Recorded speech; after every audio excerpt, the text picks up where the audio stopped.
live. We're live, pal.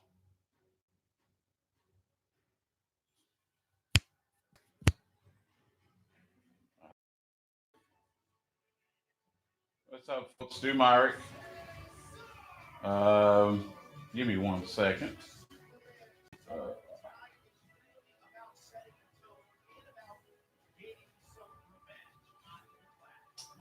Yeah, I think we're good. All right. I guess we're good. What's up, folks? Stu Myrick, Sports Guys Talking Wrestling, The Horn. I'm going to start a little early because they decided to start a match. They got a kickoff match. It's WrestleMania weekend, right? So why not? So here we go. Kickoff match, Cesaro, and Drew Gulak. So they're about halfway through the kickoff show. So that's why we're starting. Glad you're with us as we have what's got to be one of the weirdest WrestleManias ever. I'm going to sit back. By the way, libation of choice, Native Texan. Shout out to the boys and girls at Independence Brewing here in Austin. Get that mic so you can hear me. So, just finished off a nice plate of shrimp and did a little miniature shrimp boil. Because, if WrestleMania had, come about like it's supposed to, in Raymond James Stadium, in Tampa, on Sunday, there would be more people, and I had a shrimp boil planned. No people, no stadium. Decided I'd still do shrimp boil because I wanted shrimp. So there you go.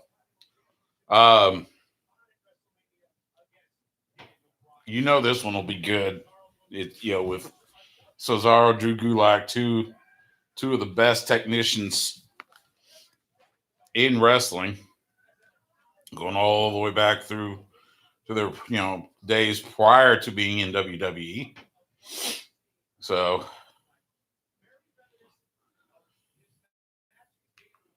while we're going through this kickoff match, let's bring you up to speed. So last night on SmackDown, which again, it's all weird. Performance Center, the matches are pre-taped. It's no fans. So, it was, they had some good spots, but the one that was probably the most puzzling. So they had shown the WrestleMania 24 match with Shawn Michaels, Ric Flair's final match in WWE. I don't want to call it retirement match because, of course, he showed up just a few months later in TNA and wrestled a few times. But anyway, so they go through the match to get done with the match, and then Michael Cole comes back and says he has breaking news about a match. Well, they go into great detail about Elias and Baron Corbin, about how Baron Corbin, knocked Elias off that perch they have at the Performance Center, so on and so forth. They're in great detail. And then, just nonchalantly, as if, and oh, by the way, Goldberg will face Braun Strowman for the Universal title. Not a single word about Roman Reigns, about why Braun. And don't get me wrong, I'm happy for Braun. I'm a big fan of Braun Strowman. I'm glad he's getting the chance, but there was nothing to address it. It was the most insane thing. And then today, the kickoff show, not much more. They did mention, Roman Reigns out, Braun Strowman in. They said nothing about why Roman is out. And if you follow Roman Reigns on Instagram, you know that he felt, and WWE agreed, that with his battle with leukemia recently, with the treatments and the chemo and everything, his immune system is depleted quite a bit. And with everything going on with COVID-19, the coronavirus and everything, although, again, WWE won't even say that, it was not in his best interest to be competing. They agreed, and I applaud Roman. I think that Roman had great foresight to do that, understanding. Oh wow, Cesaro just did a no hands, tilt or spin, helicopter spin with Drew Gulak, and Cesaro gets the win. So there you go. Cesaro wins. That's good. So anyway, it's just weird. It's just weird. So anyway, so there's that. They did announce also during the kickoff, and the rumors, the talk had been throughout the week.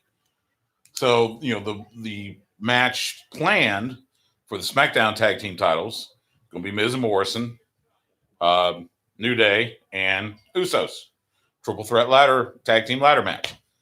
Well, they came on the kickoff show and they said that the Miz is out. Again, they're not saying anything. Miz was actually ill, not with the virus, but just ill. So now it's still a triple threat match. It's still a ladder match. It's still for the tag titles, but now it's one person from each team. So it's going to be John Morrison representing the champs, Kofi Kingston representing New Day, and Jimmy Uso representing the Usos. So still a triple threat ladder match, still for the SmackDown Tag Team titles, but now it's not a tag team match. Again, you got to, the stuff you got to do. It's, you could gripe about it, but at the same time, it's, what good would it do? So, as we watch an Experian commercial complete with John Cena on a purple and white cow, because John Cena does that. I still can't get over the hair. By the way, I've gotten a haircut, so with barber shops and everything closed now, figured I got it a couple weeks ago. Figured I better get it cut now, get it cut this short that way, just in case. So,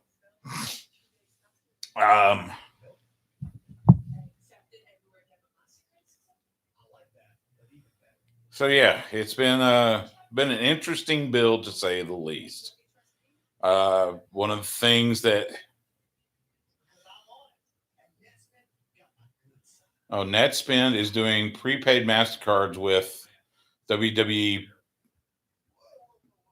superstars, as you could get the picture on it. So crazy. Let's see what else. Well, maybe it's just AJ and Becky. It's AJ Styles and Becky Lynch. So, interesting. By the way, the kickoff show being hosted by Corey Graves, who we haven't seen in a minute or two, and our friend Peter Rosenberg from ESPN New York, the Michael Kay show, does Hot 97 there in New York. By the way, I want to find out. And if you want to, you can chat in the YouTube chat room, or you can tweet at us at SGTW ATX on Twitter.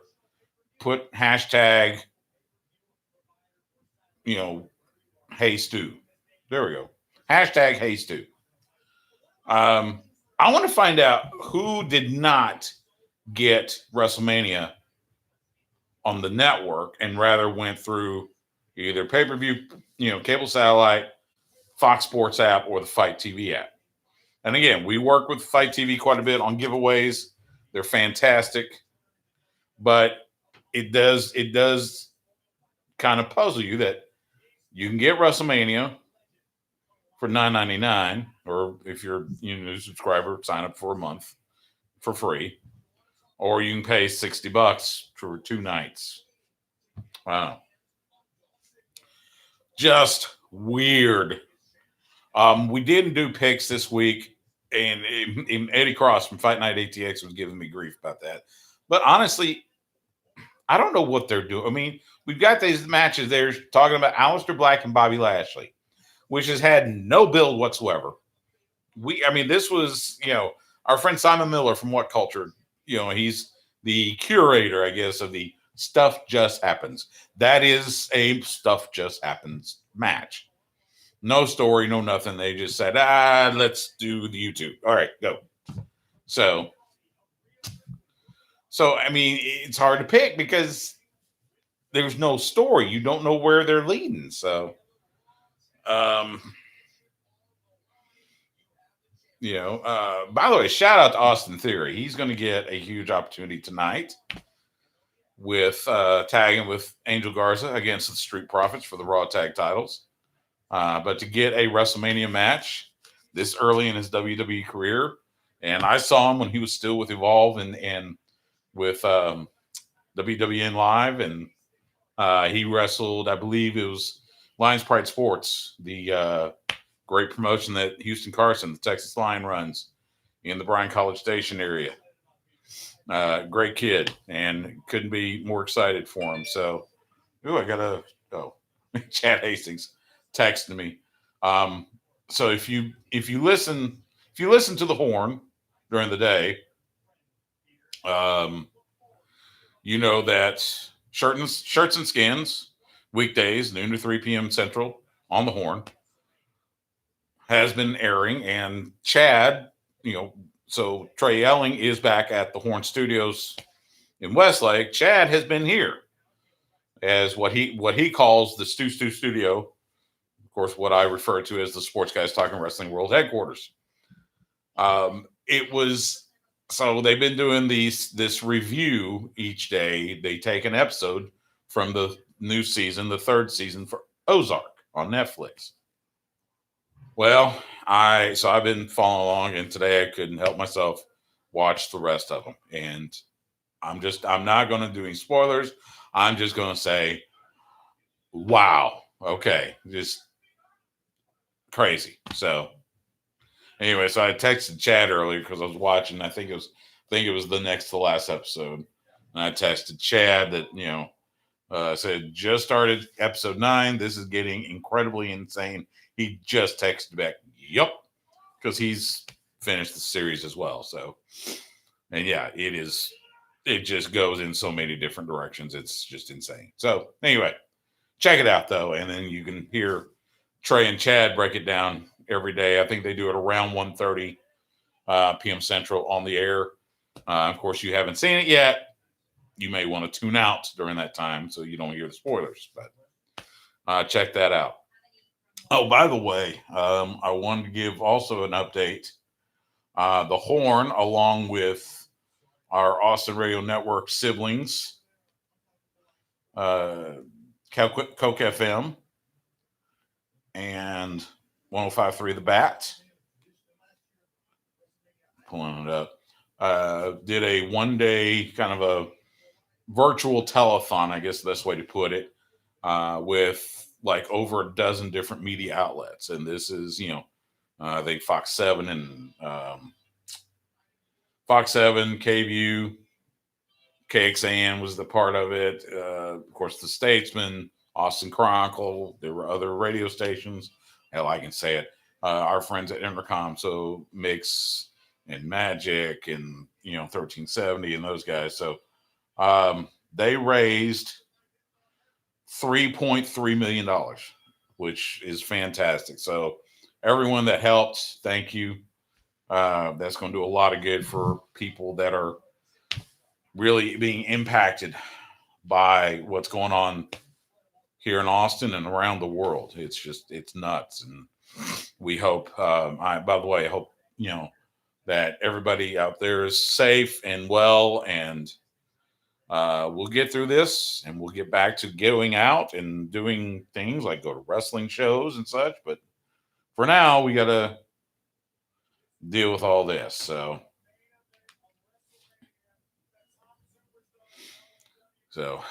they're doing killing more time because, you got to do this kickoff show. At least it's not a 2-hour kickoff show.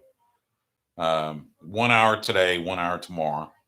And by the way, we'll do the same thing tomorrow, around 5:30 p.m. Central. We'll go on the stream live to watch whatever we don't see tonight. By the way, we haven't seen like a lineup, so I don't know which matches are today and which matches are tomorrow. I believe, who was it that mentioned? A couple of them kind of said on Saturday. I think maybe Kevin Owens, Seth Rollins. I think Kevin Owens mentioned that his match might be on Saturday, which would be today. So we'll see. Um, but yeah,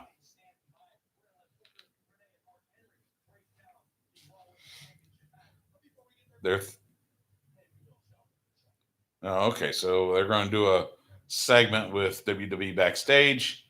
Renee Young, Booker T, and Austin's own Mark Henry. Shout out to everybody there. By the way, did you see a couple weeks ago? If you haven't seen it,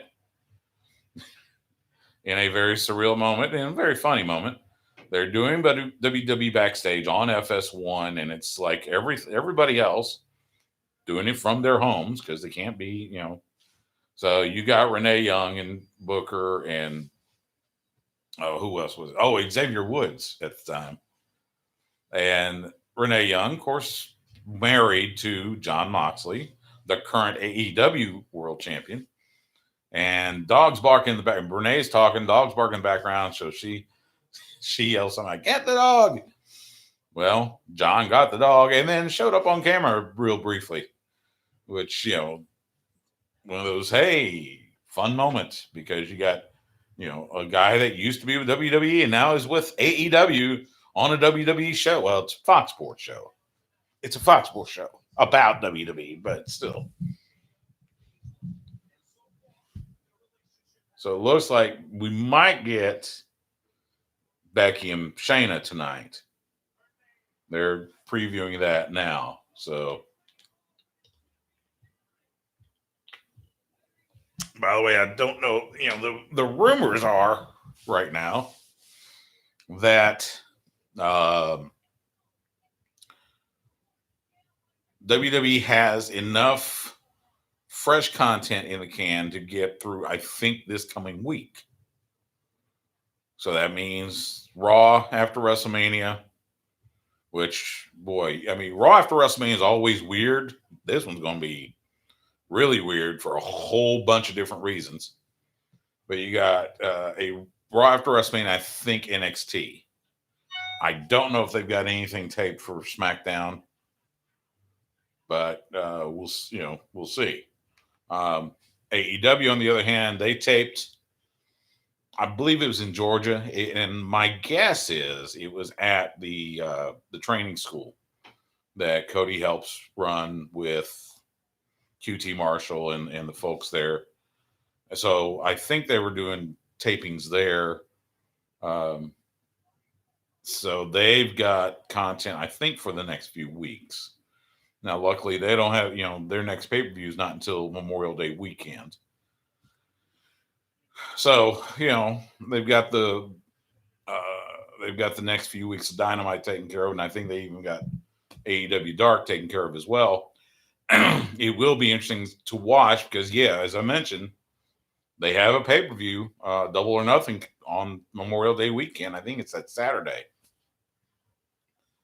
And it's supposed to be at the MGM Grand in Las Vegas. But I don't know. I don't like the chances of them having that. So we'll see. Let's check the Twitter machine, see what's happening. See what's doing. I guess I should have tweeted out we're live.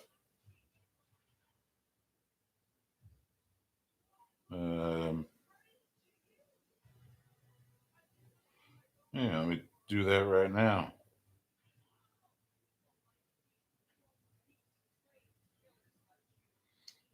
Mm-hmm.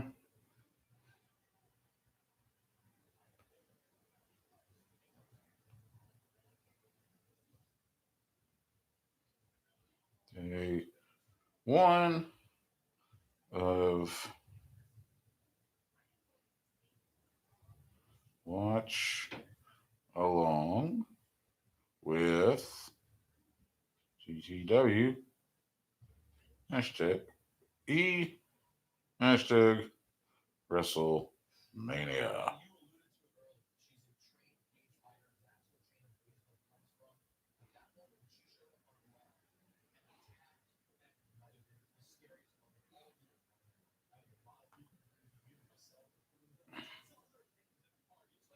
All right, so it's tweeted now. All right, back to the stream. Okay, so now they've gone to the backstage, folks. They got Renee Young. Looks like she is dressed up like she was supposed to be, but what she was going to wear. Booker T in a tux, and then our man, the world's strongest Longhorn fan, in a nice shirt. So there you go. By the way, it's coming from Austin. It's been cloudy, rainy. It is 48 degrees. We had a cold front come through. Kind of odd.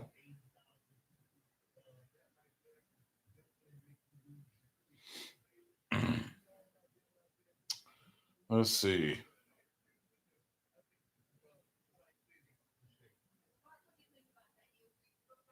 As they're giving their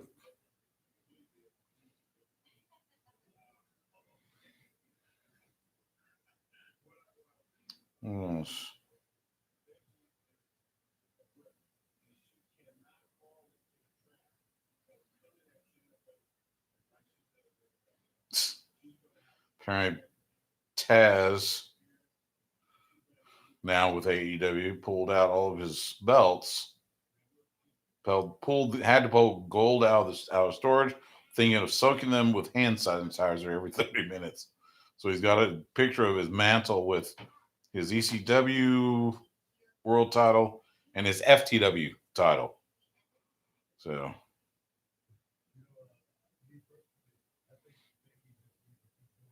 a lot of people happy about a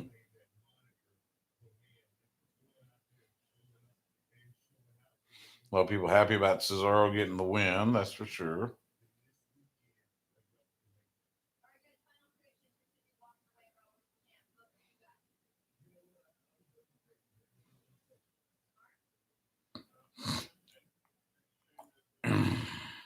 What else?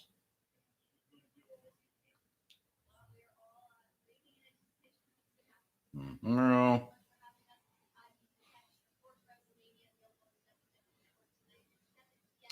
Yeah, they did show. They were showing so Caleb Braxton with Baron Corbin, and it did look like a giant.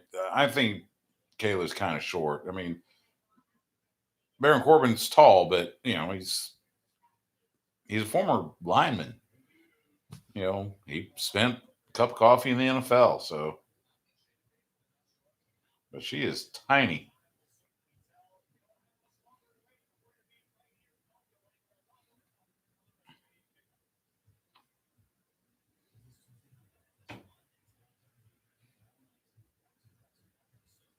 Oh, that's right. FS1 is showing different editions of WWE 24 with 3 WrestleManias. It would have been 31, 31, 33, and 34. Yeah.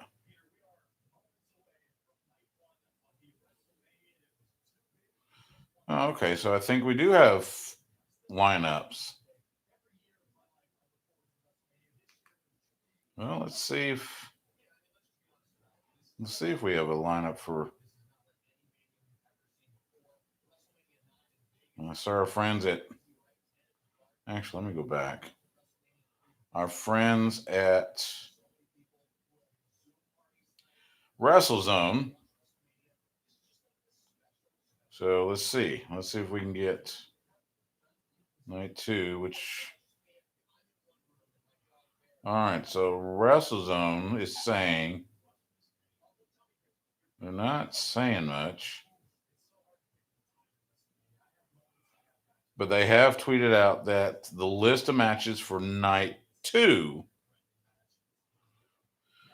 will get Brock Lesnar versus Drew McIntyre for the WWE Championship, John Cena, Bray Wyatt, Edge, Randy Orton, Otis versus Dolph Ziggler, Bobby Lashley, Aleister Black, the Fatal 5-Way for the SmackDown Women's title, Rhea versus Charlotte Flair, and the Street Profits versus Angel Garza and Austin Theory. Okay, so tonight get Goldberg and Roman, or Goldberg and Strowman, Daniel Bryan and Sami Zayn for the Intercontinental title, the Triple Threat for SmackDown Tag titles, Becky and Shayna Baszler.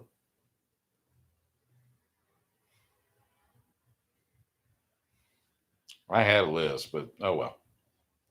Anyway, so there you go. So there's night 2. So you can go, figure out by process elimination. That means we'll get Undertaker and AJ tonight.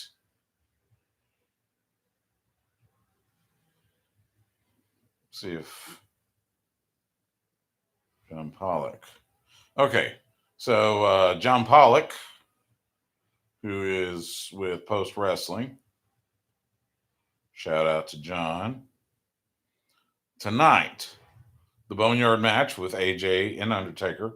Sami Zayn, Daniel Bryan for the Intercontinental title.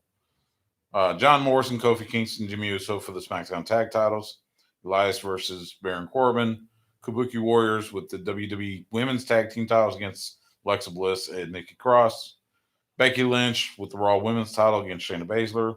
Goldberg defending the Universal title against Braun Strowman. And Kevin Owens versus Seth Rollins. So there you go.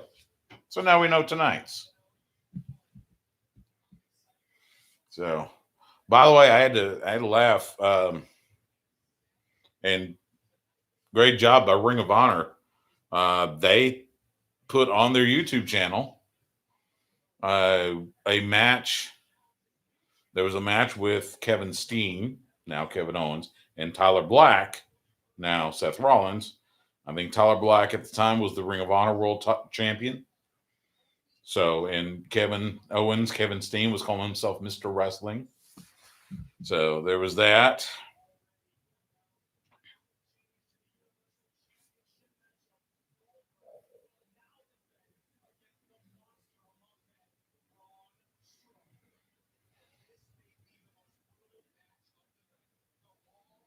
By the way, I don't know if you heard this. So, and I saw the story from ESPN. So President Trump had a conference call with the heads. Let's see if I can get it. Here we go. So Donald Trump had a conference call with Major League Sports commissioners. He said that he believes, for instance, the NFL season should start on time in September and that the fans will come back. The leagues involved it was the commissioners and the top executives from the NFL. NBA, they're the ones that started the whole thing when Rudy Gobert from the Jazz, I think it was the Jazz, got tested positive, or they had to shut down their season. Major League Baseball, NHL, Major League Soccer, WNBA, the PGA Tour, the LPGA Tour, NASCAR, IndyCar, Breeders' Cup, okay, UFC, and WWE. I'm sure that helped Vince's ego quite a bit. So, of course, remember, Donald Trump is a WWE Hall of Famer, too. So, anyway, we'll see what happens with that. I gotta admit, I hope the NFL season starts on time. I love football. I cover the Cowboys. And it'll be an interesting season with Mike McCarthy at the helm. We'll see.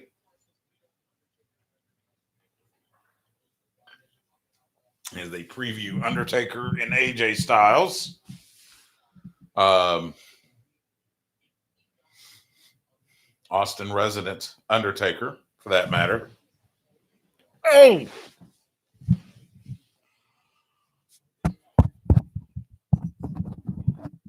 I don't know if this is this on. Hopefully, it's on.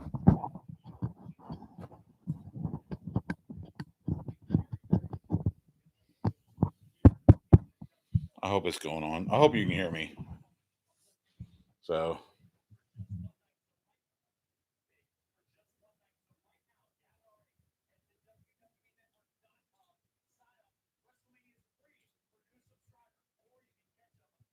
see what's going on.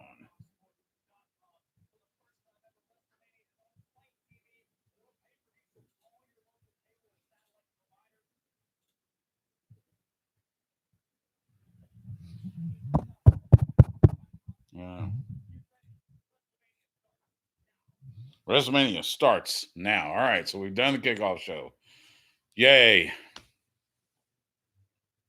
Kickoff show is over. So, time for night one. Check, check, check, check. Okay, it's this. Okay. Just couldn't tell. Tell you what, hold on. Forgive me while I do a little bit of technical.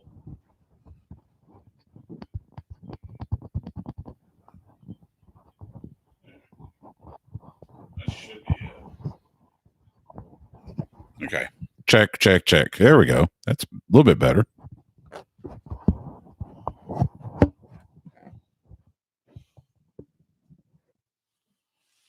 All right.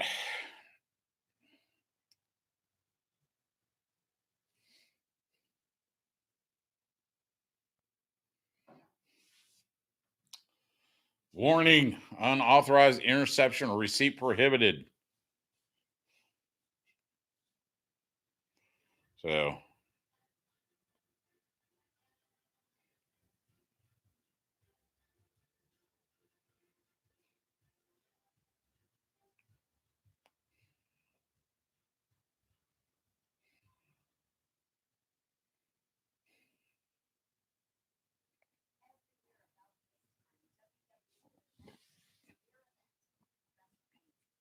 this will be interesting.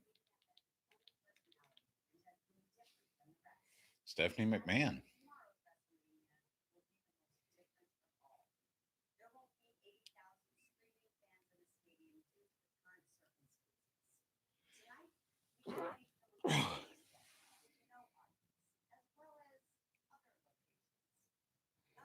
Other locations.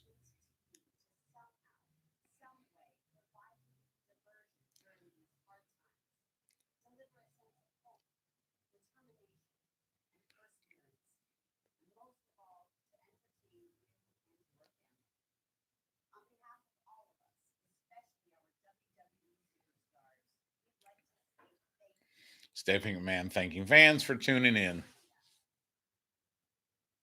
So there you go.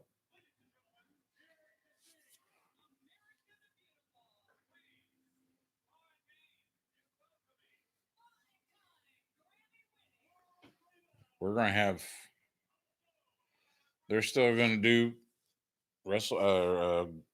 America the Beautiful. Okay, sure. As my feed. Oops.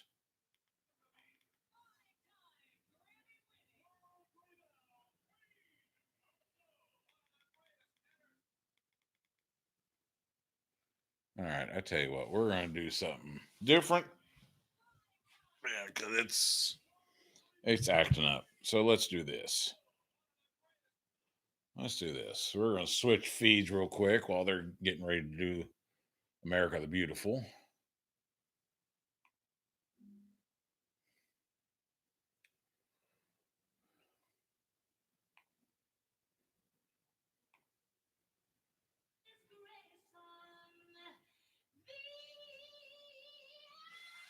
And we're doing America the Beautiful. Oh, so it's going to be an amalgamation of the different singers that have and performers that have performed America the Beautiful at WrestleMania. Gladys Knight, Fantasia. They had Little Richard. They just had Aloe Black. Nicole's Searchinger. I forgive me. I don't know much music. Boys Choir of Harlem. WrestleMania 20. That was at the Garden. Aretha Franklin. I think that was at WrestleMania 3. I think that was in Detroit. I'm pretty sure that was Detroit. Willie! Our man, Willie Nelson.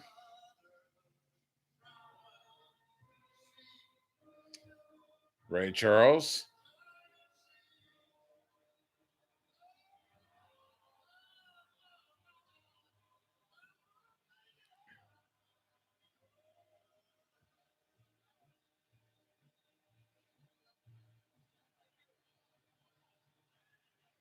I don't even remember who sang last year. Or the, years prior to that. So that's okay. That's nice. It's a tradition. It's a WrestleMania tradition. So there you go. We got the pirate ships. That's one of the biggest disappointments of this is that we don't get to see a match, make its way to the pirate ship at Raymond James Stadium. So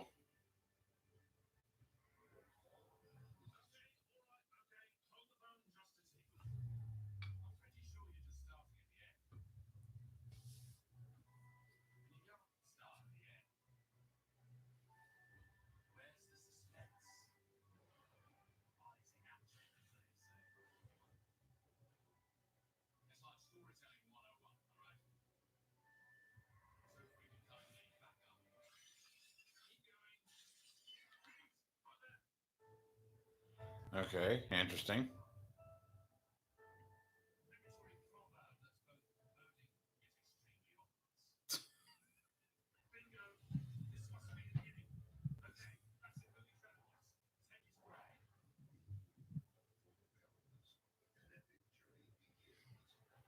At least they're making fun of themselves, so that's good. Give them that. While doing the intro.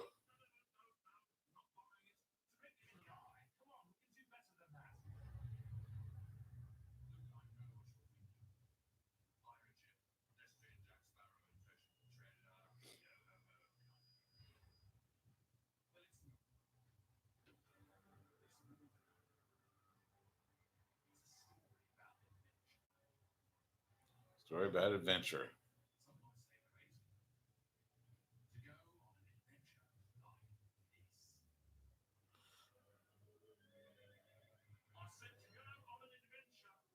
Oh, we got UFOs. Got Becky.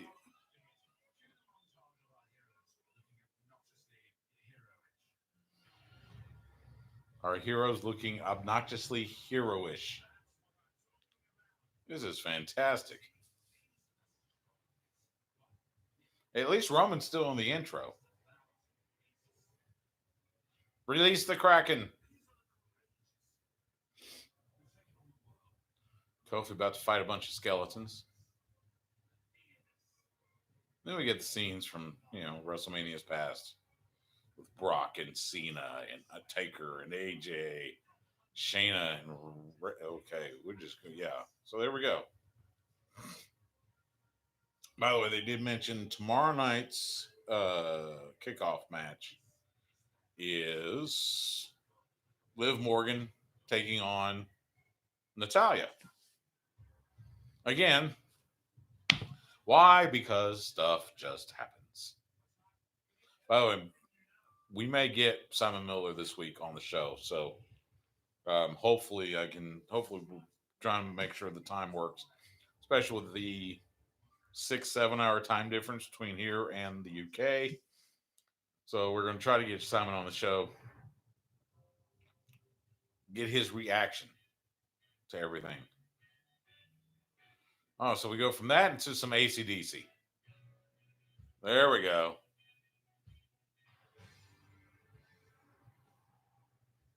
We like ACDC. Some old ACDC. For those about to rock, we salute you. Very nice. We'll take that.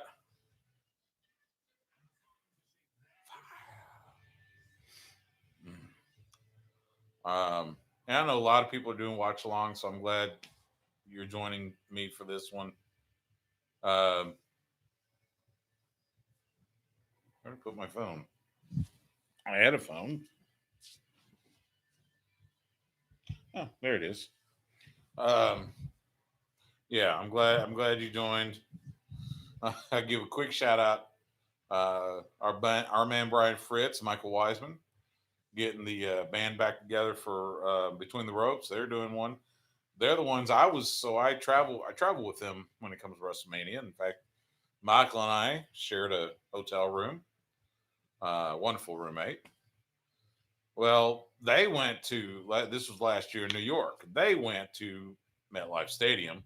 I said, "Oh hell no! I'm going to go find." I found a watch party. It was Sir Wilkins, I think, is a podcast based in New York. Did a watch party at a bar there in Manhattan. Fantastic, had a blast. So when I got back, I left the watch party before the last. It was right after, I think, Roman's match, just because I had an early flight. So I watched the rest of it in my hotel room and then went to sleep. Well, meanwhile, and you've heard me talk about this, they didn't get home until, or they didn't get back to the hotel till like 3 in the morning. They got stuck in Jersey because it's Rob Gronkowski,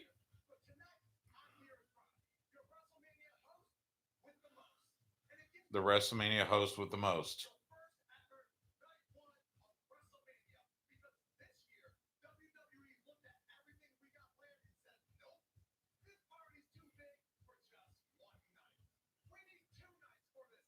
Too big for one night.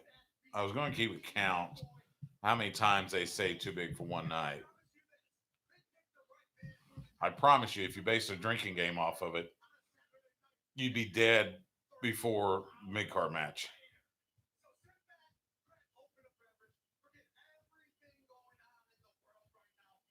Gronk Mania. He's got a jacket, like a warm up jacket that says Gronk Mania on it.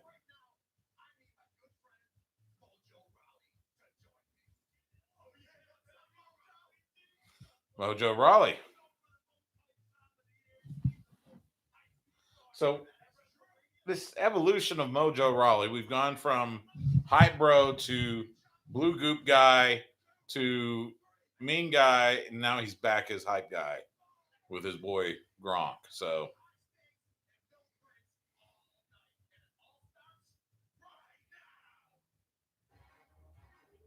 and it starts with the women's tag team titles. So we're gonna get as the Alexa Bliss and Nikki Cross.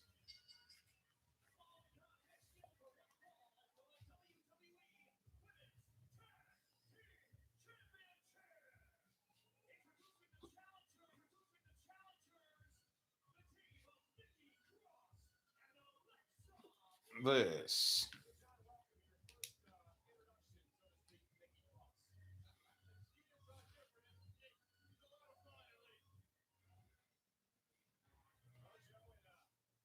So they got Mojo and Gronk in that perch, and it looks like JBL. I guess JBL's. It is.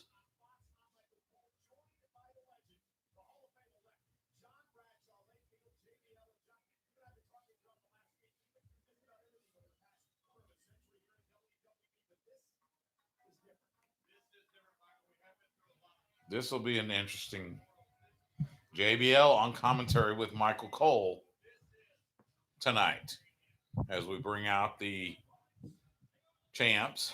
By the way, congratulations, Kyrie Sane. You who had not heard, the reason she's been off TV for quite a bit, she got married. So, congratulations.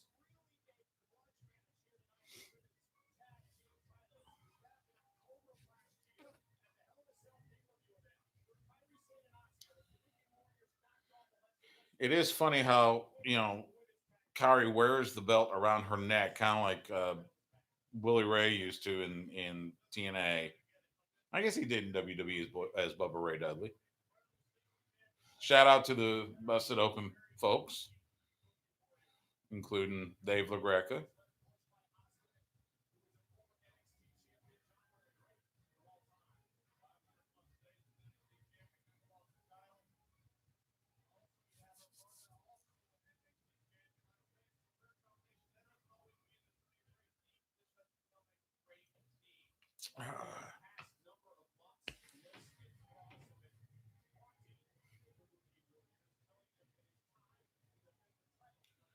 All right, so we get the women's tag titles. So here we go. Somebody got a mohawk. One of the referees who think he used to have a full head of hair. Now he's wearing like it's a either no, it's not. Well, it's not quite a mohawk. It's more high and tight. Uh, those of you that may have served in the army before or military, you know what a high and tight is. Basically, it's real. It's basically bare on the sides, but the top is okay. So Cross, Eddie Cross. Well, where are my iconics? I don't know. I don't know what they're that WWE's full of disappearing acts when it comes to superstars.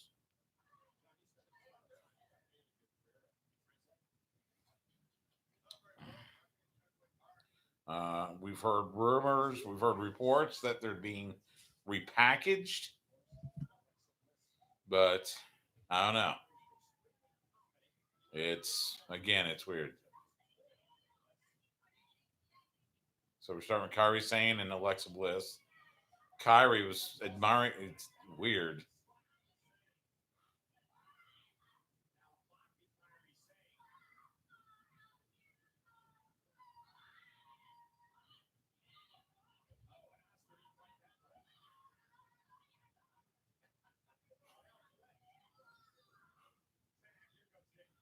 That's the one thing we're going to get in this match. Asuka is going to be constantly. Of course, the funny thing is, it's all in Japanese, so of course, have no idea what she's saying. Now, Nikki Cross in, got the sleeper on Kyrie Sane, backs her into the ropes. Now backs her in the corner and Asuka tags in.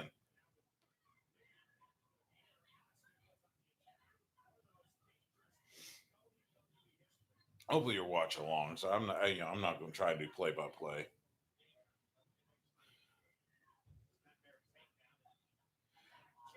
It is kind of sad to not see a full set and everything. Obviously they can't do that. Not in the performance center.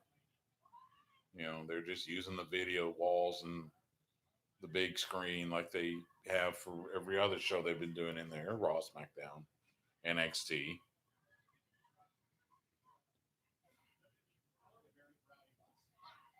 By the way, JBL supposed to be inducted into the Hall of Fame this year. I would suspect it would seem obvious or it would seem logical that they'll reschedule the Hall of Fame ceremony for SummerSlam. But I'm sure they don't want to announce that just yet, just in case. So we'll see.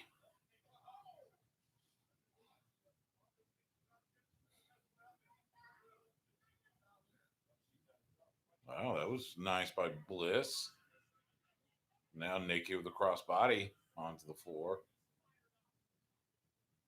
Nikki's fired up.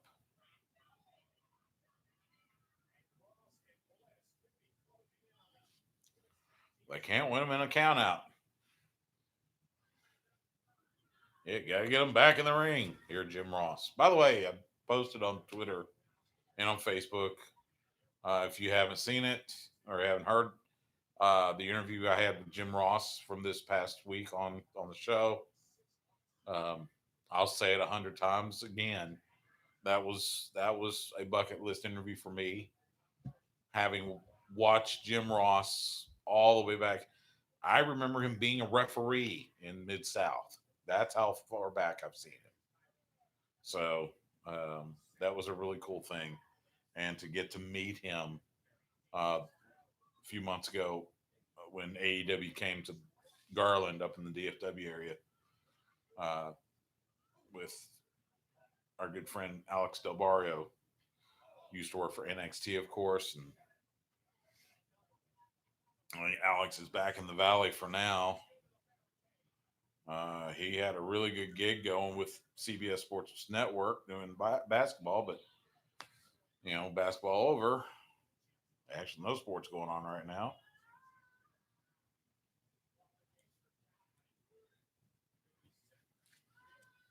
Tell you what, hold one thing. Let me go get my laptop, my Mac.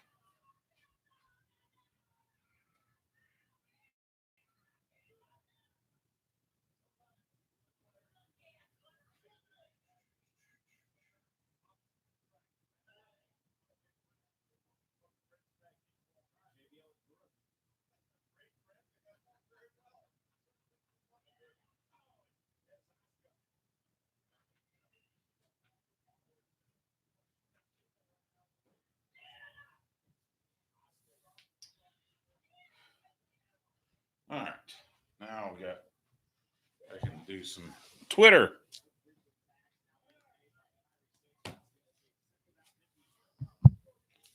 Do some Twitter.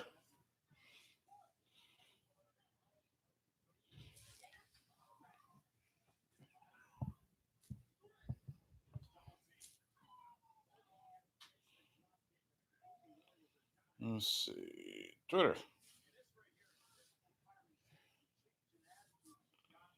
Why is there a security guard at ringside? The first thing I see is our friend Alex Del Barrio. I don't know why there's a security guard at ringside. That is kind of odd.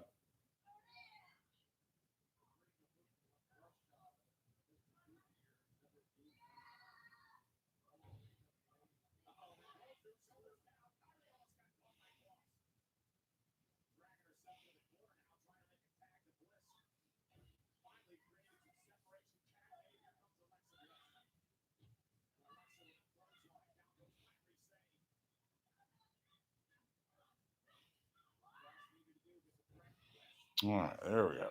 Now we're good.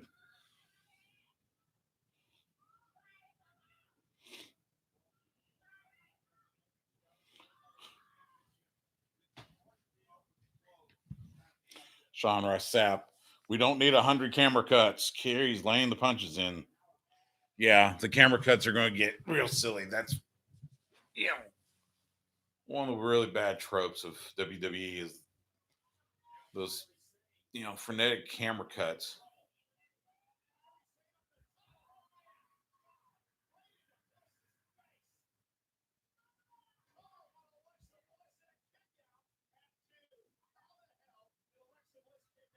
Yeah, she did that stomp off the top rope right on Alexa's head too.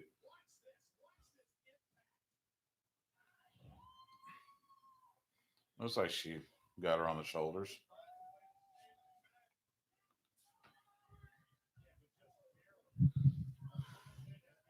I mean, typically on Saturday night of WrestleMania weekend, you're hitting either, I guess it'd be NXT or Ring of Honor, Supercard of Honor, or the WrestleCon shows or the Collective.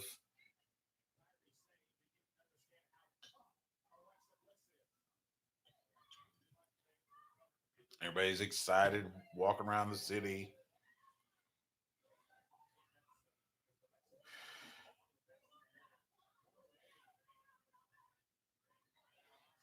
Interesting.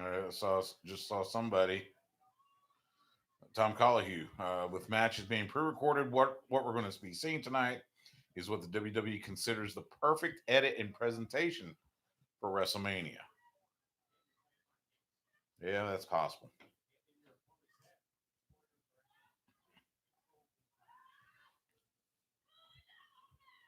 Asuka, armbar on Alexa.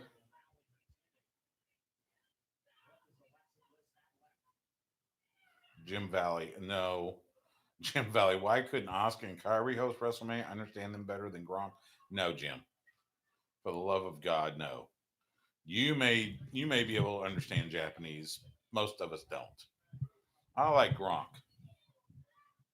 Never mind him being one of the one of the better tight ends in the NFL.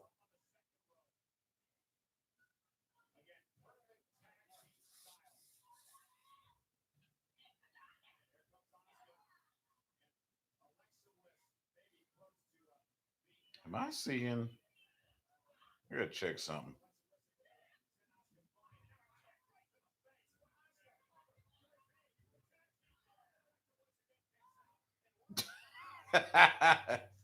All right, so shout out to Mike Golick Jr. From Golick Wingo ESPN. Mike Golick Jr.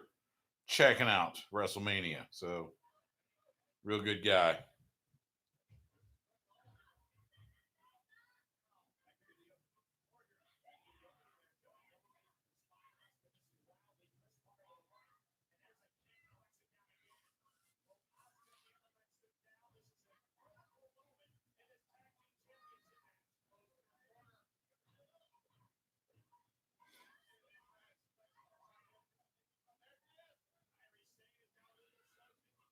Kyrie seeing Nikki Cross tagging in.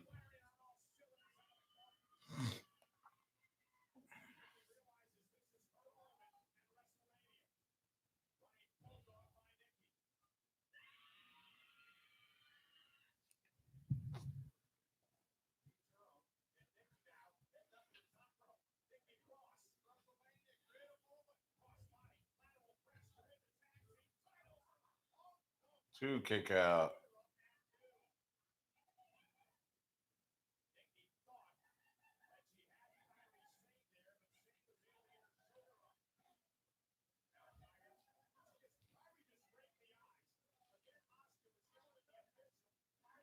Kyrie raking the eyes.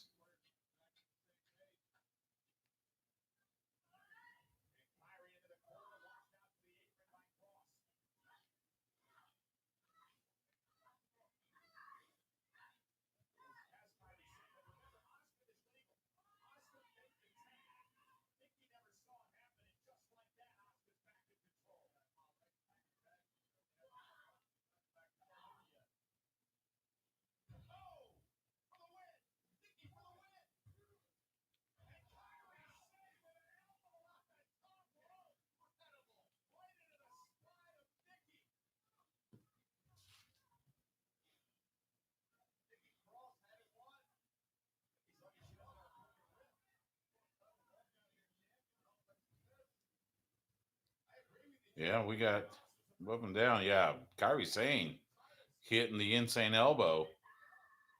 Nikki had Oscar covered.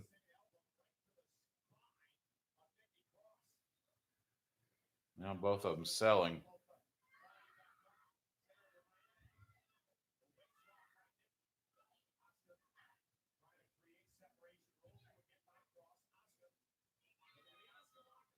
Oh, Oscar's got Nikki in the Oscar lock. No, they've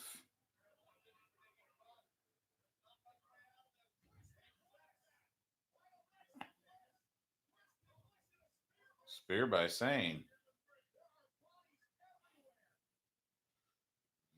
Well, not everywhere, but and they're small bodies. So there you go.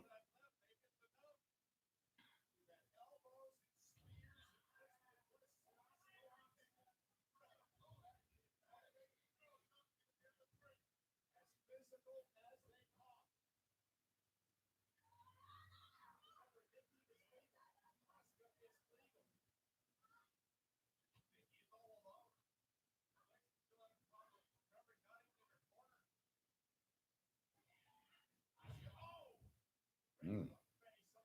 Oscar with a code breaker. And now Kyrie Sane going up. Try to hit another elbow, looks like. Oh, Nikki catches her. Boom, boom.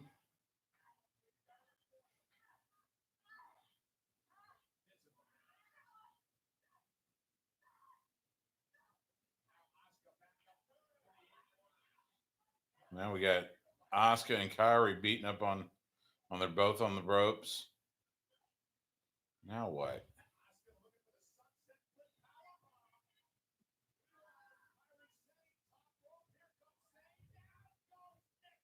Down goes Nikki.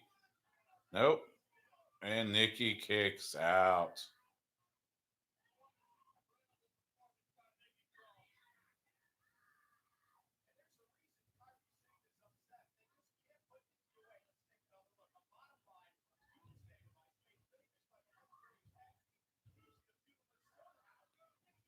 Modified Doomsday device. It was a flying forearm.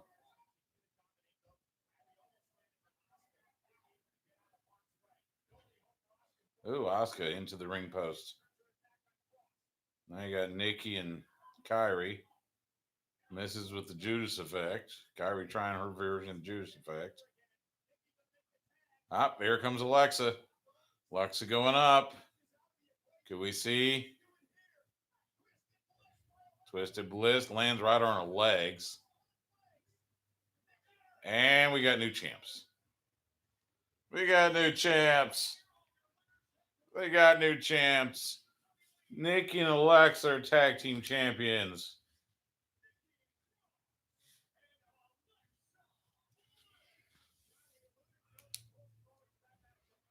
Alexa hitting the Twisted Bliss on Kyrie Sane, landing on her legs more than anything, but that's okay. They get the tag titles. They're both in tears. Aww. Alexa does her pose with the belt like she does.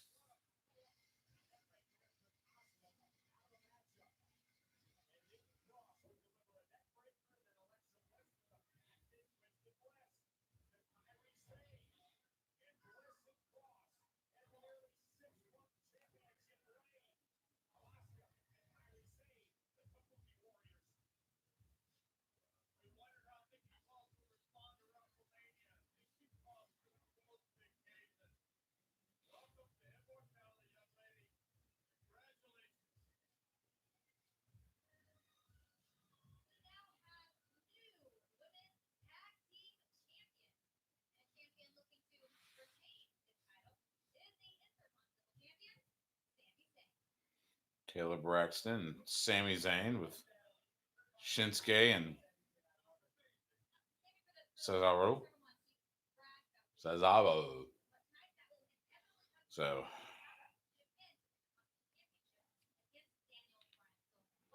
replay comment Alex Barrio replay commentary is definitely a redub. You're probably right.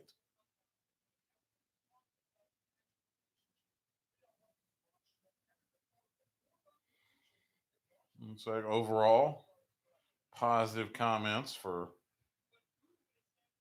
the first match.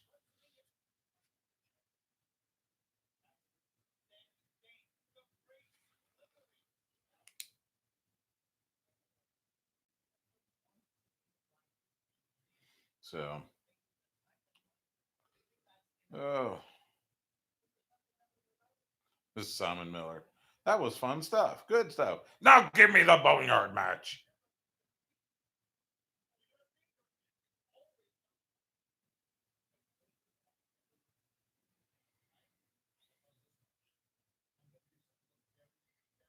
Well, Al Snow just tweeted during this time of social distancing, Ohio Valley Wrestling offering a free month to our streaming service. Sit back and have fun, be entertained. You can go to ovwrestlingnetwork.com.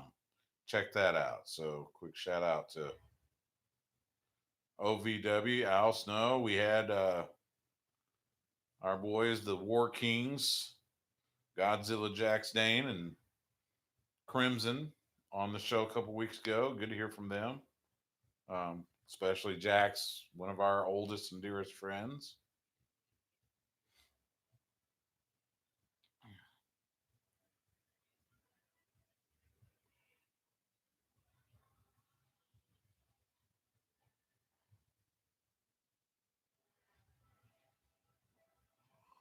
As they do a commercial for, I guess, WWE Shop.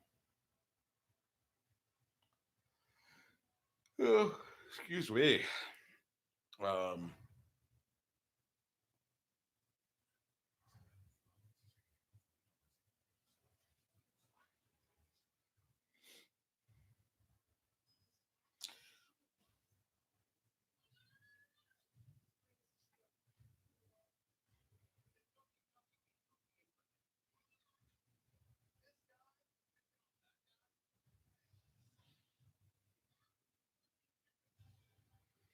Oh, that's right. I've heard about this. Netflix is doing this show. It's the main event, and it's centered around WWE,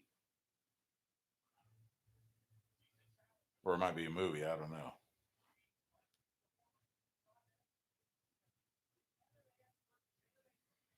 Oh, Shimmer just tweeted out a picture of Nikki Cross from when she was still in Shimmer 6 years ago. Excuse me. Ah, we get Corbin and Elias.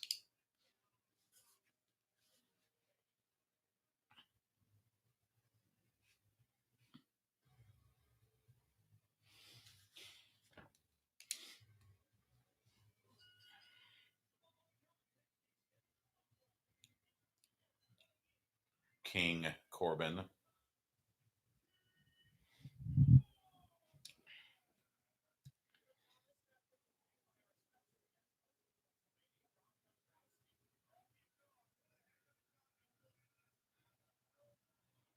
Did he just say Gronky Kong? I think JBL just called Rob Gronkowski Gronky Kong. Sure, why not?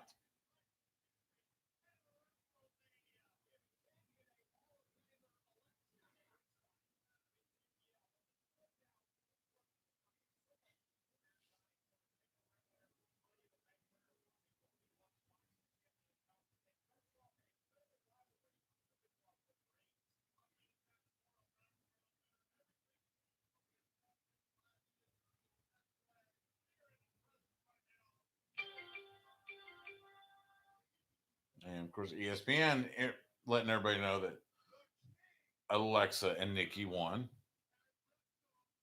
So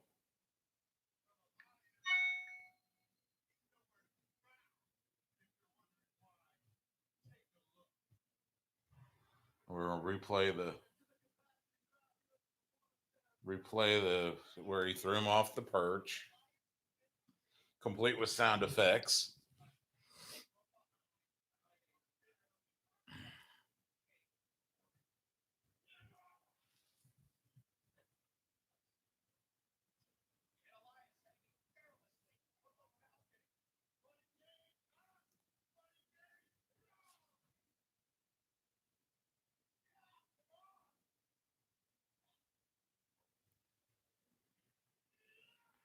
So see what's happening.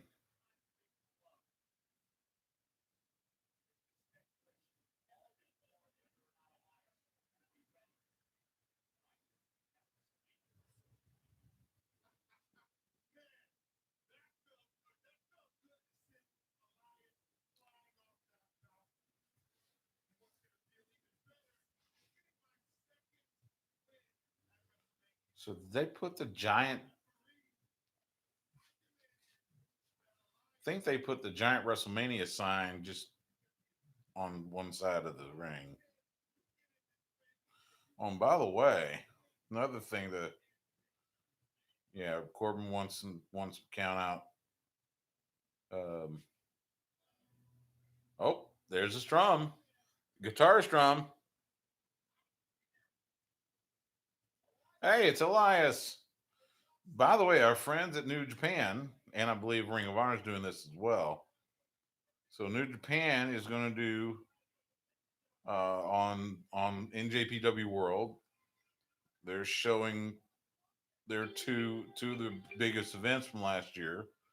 G1 Supercard from Madison Square Garden last year. I was honored to go cover that, and Royal Quest from England. That was in the summer.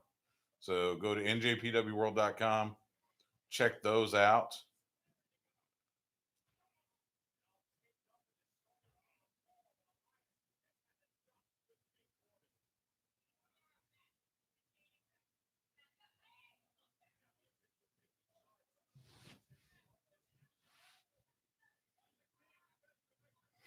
All right, so Elias and Corbin battled outside the ring. Elias got the better of him,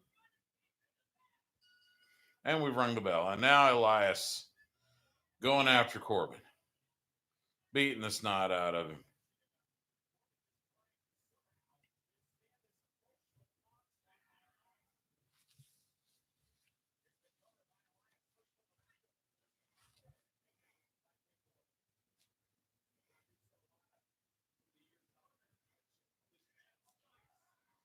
Okay, I'm glad I'm not the only one. Cage side seats.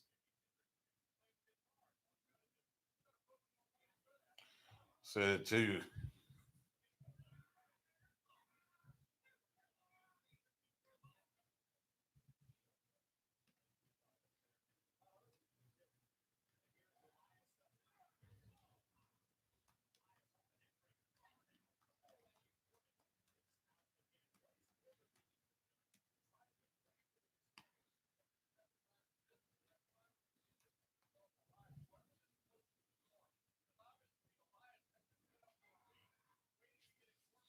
There.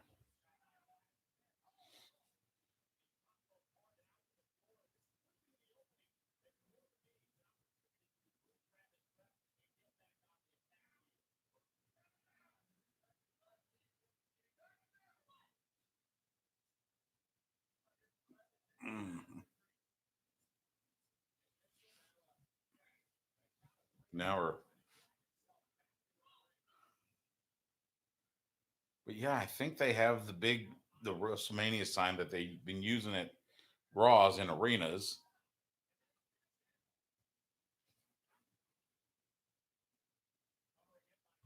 Yeah, it's in fact it's sitting behind.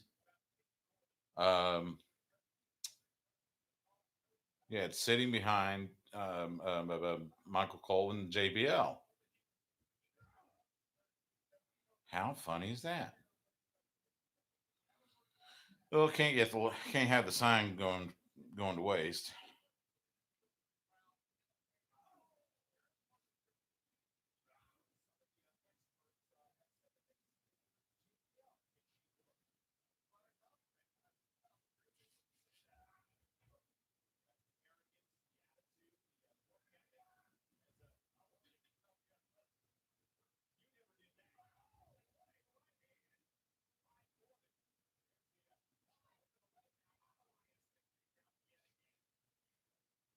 Interesting.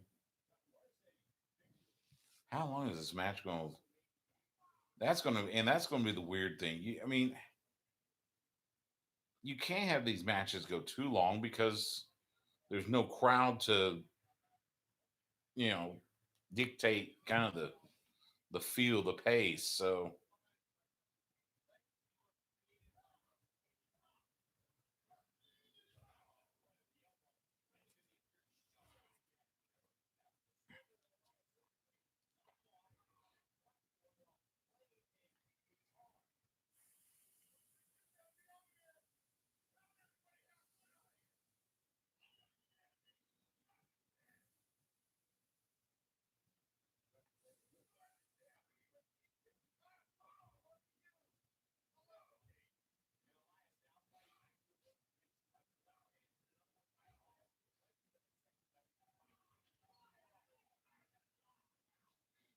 somebody talk about Kevin Dunn with no crowd shots to switch to is losing his effing mind.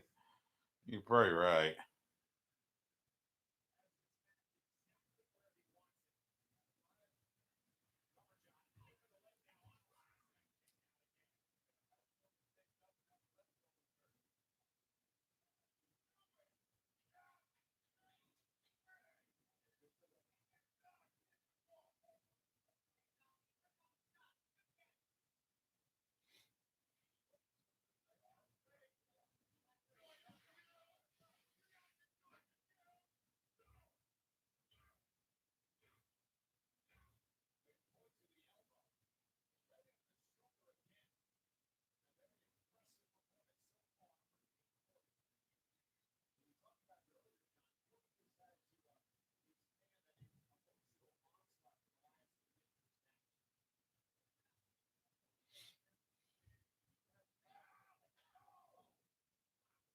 Ooh, shoulder goes right into the post.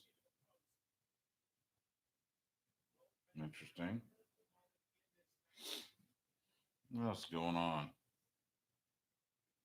Oh, the Angelo Dawkins from the Street Profits congratulating Alexa and Nikki. Of course, they get to defend their titles.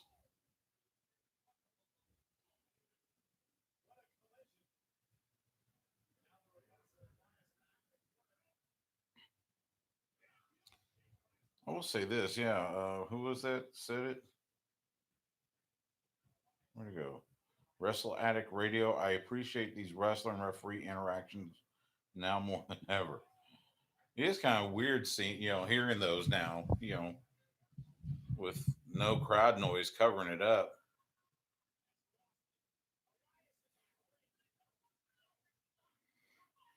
I believe her name is Jess, the young lady that is the referee for this match.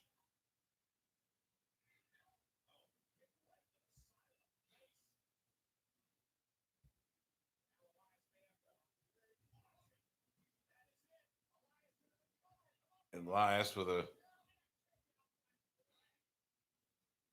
twisting neck breaker, like a reverse crossroads. He went the opposite way from what Cody does.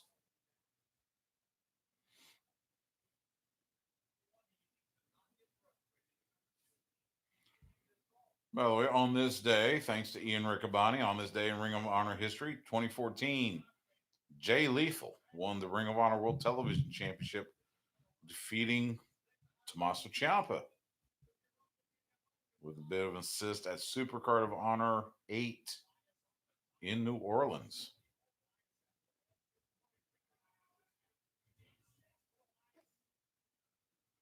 Yeah, it was pretty funny watching Jess hold her own with King Corbin.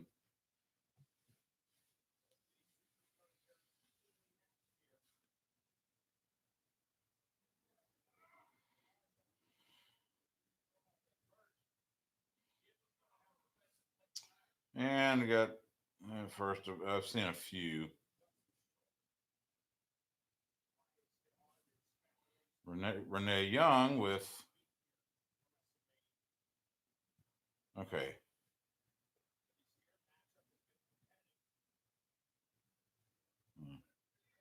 Renee Young made a F5 layer dip. Make it tonight, leave it fridge for day 2. Hmm. Check out Renee Young on Instagram. She'll teach you how to make layer dip. 5 layer dip, I guess.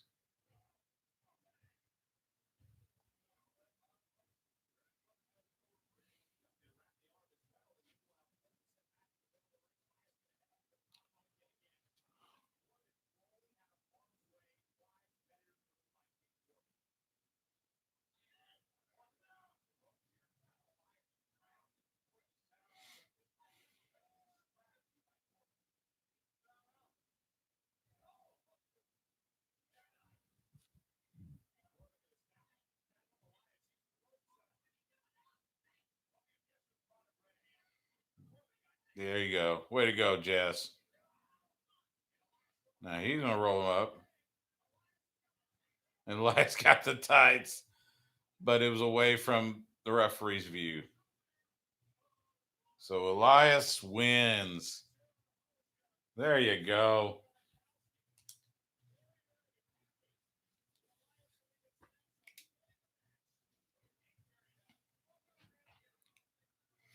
Of course, now Corbin griping that he had the tights, but hey, ref can't call what she didn't see.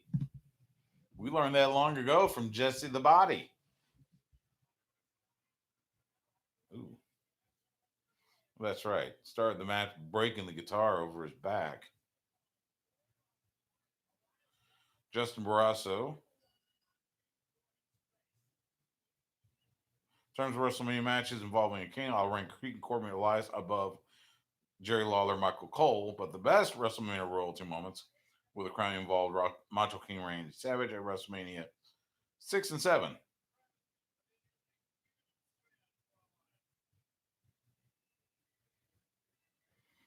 Some people are surprised.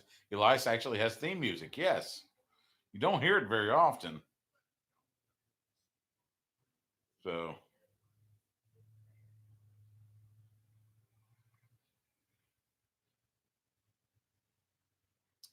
so there we go. So 2 matches down.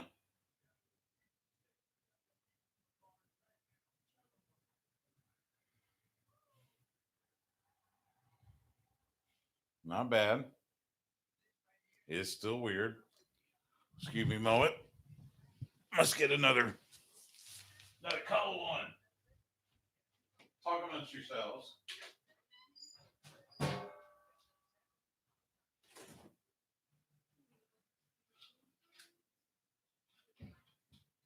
we go. Oh,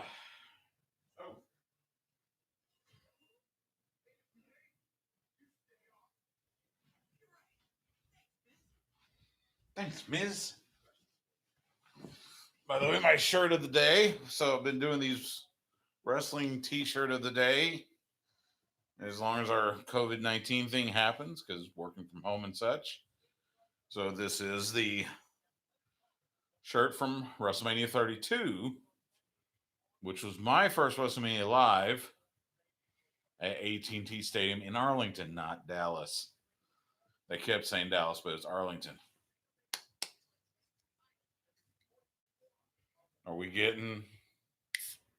Oh, okay. So I guess we're going Becky and Shayna now. Okay, interesting.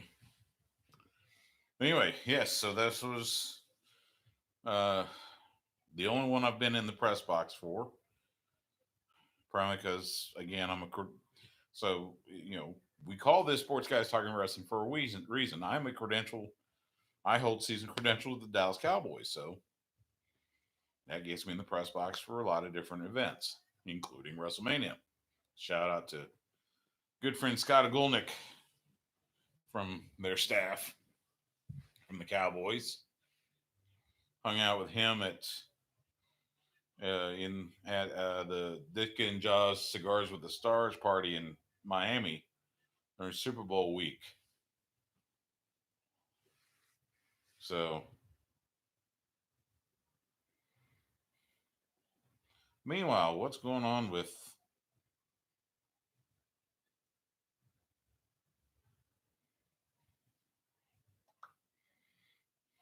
everything?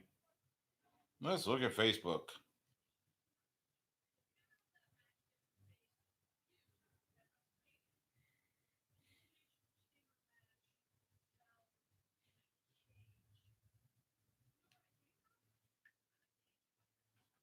Not much.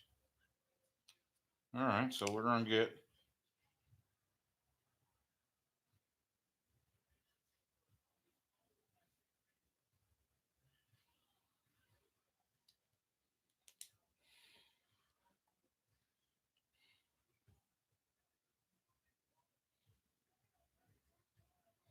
Let's see what else we got.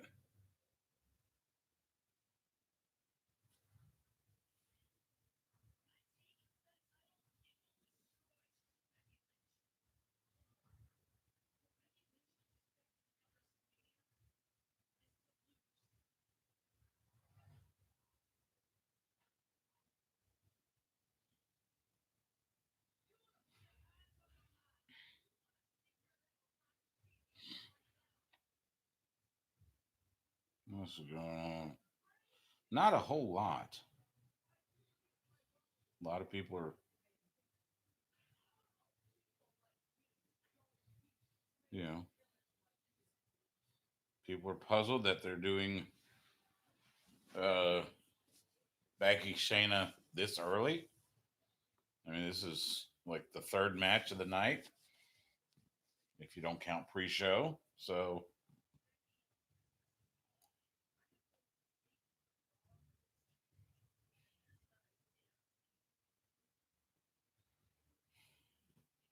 I keep going back and forth in this match. I thought for sure Shayna'd win it, and then kind of got into the whole Becky's gonna keep. Speaking of which, here comes Becky and her 18 wheeler that she's been driving the last several weeks up to the performance center.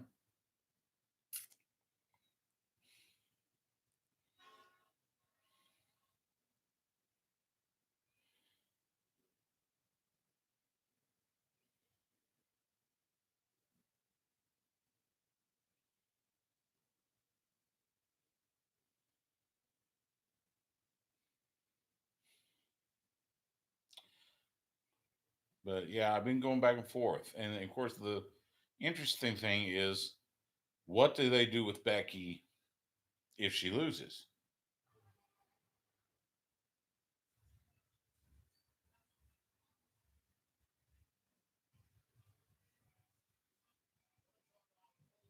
Oh, okay. That was a weird intro to the Shayna Baszler's entrance music, but okay, sure.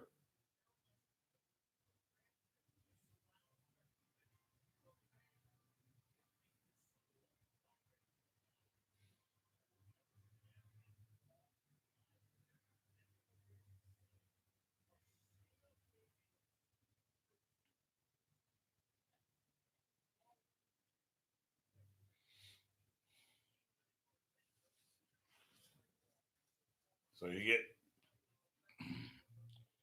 Baszler in the ring first.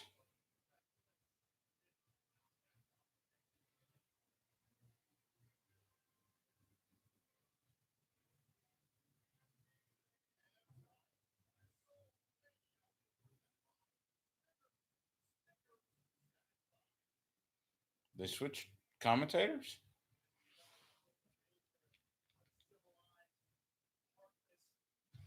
They did. It's okay. So we apparently switched commentary teams. So now we get Tom Phillips and Byron Saxton from Monday Night Raw. I guess because it's a Monday Night Raw match.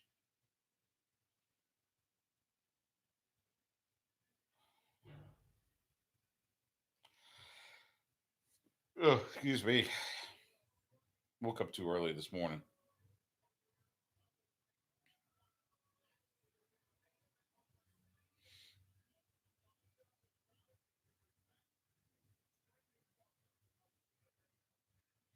Posing to nobody but the hard cam.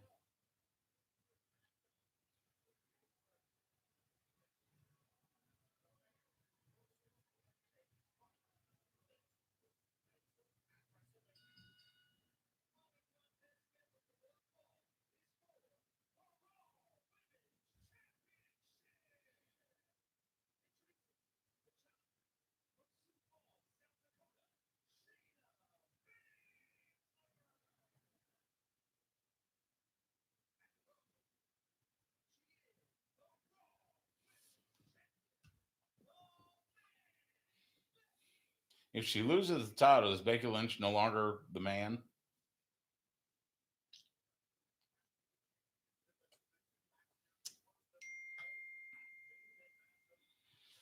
Eddie Cross says Shayna wins.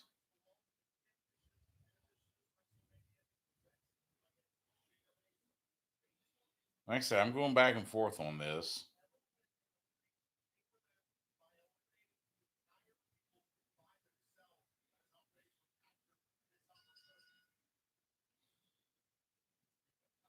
Texting back. I agree. Although I've been going.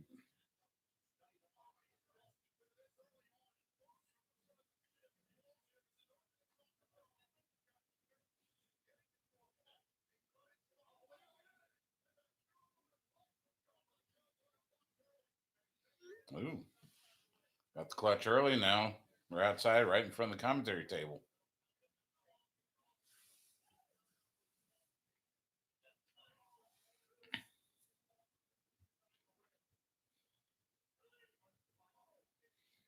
Oh, check. Oh, Byron with a sweet jacket on.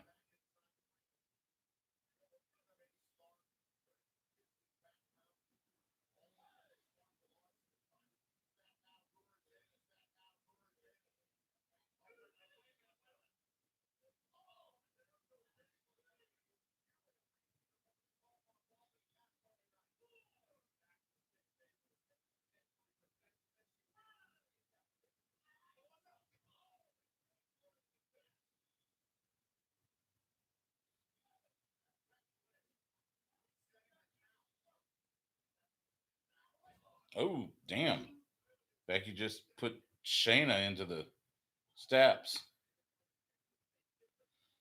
Eddie says Becky definitely needs a new challenge. It's pointless to build Shayna like this and job her out. But then again, it's Vince. That's why I've been going back and forth on it.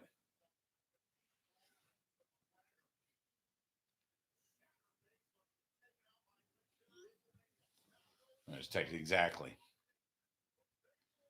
I don't know. I mean, if this was, and that's the thing, that's what's made this WrestleMania hard to pick is if this was your garden variety WrestleMania in the stadium with the fans and everything, then yeah, it Shayna all the way. Because it's always been at least felt that WrestleMania is where it's kind of like the season finale. And then the Raw after WrestleMania, you start a new season. That's when they do the kind of the reset for all the um, different storylines and such. So,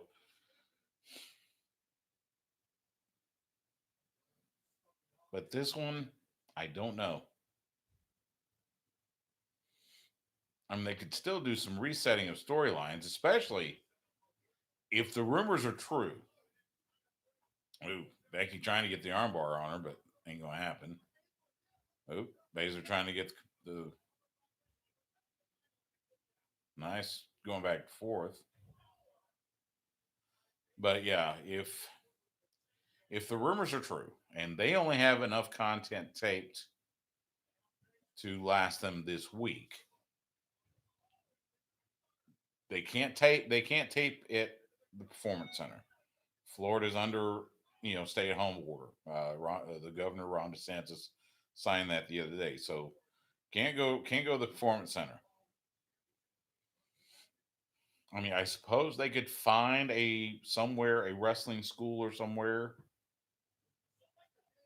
make a deal with them. I don't know. I don't know if Vince would do that, but if that's the case, and they only have enough content to get them through Raw and maybe NXT, then yeah, this will be the.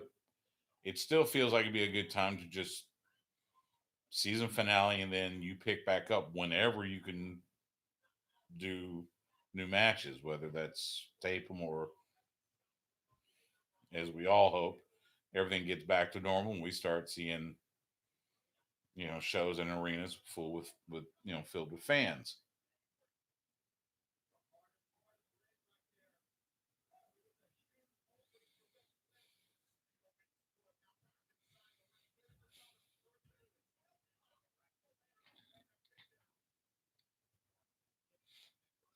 See what else is going on.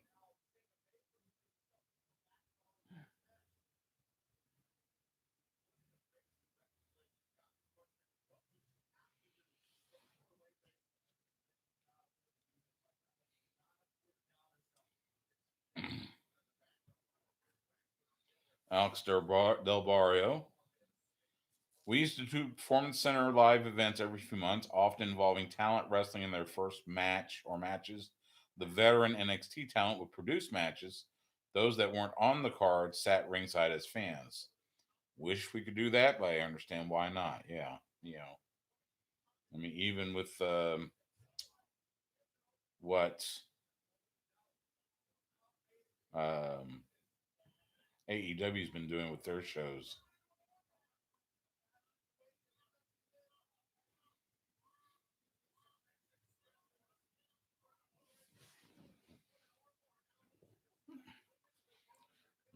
Baszler trying to put an armbar and Becky rolling it into a pin. Now Baszler using the disarmer, using Becky Lynch's old move on her, but Becky able to roll out of it.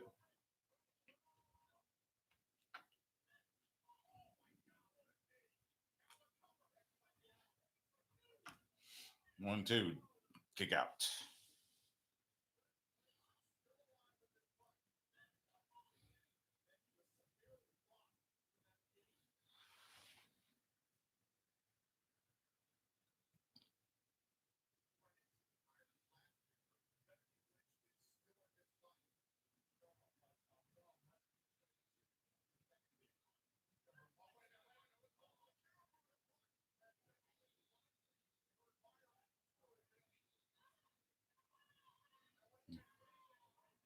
Oh wow! Now we got Becky with an armbar up against the top rope.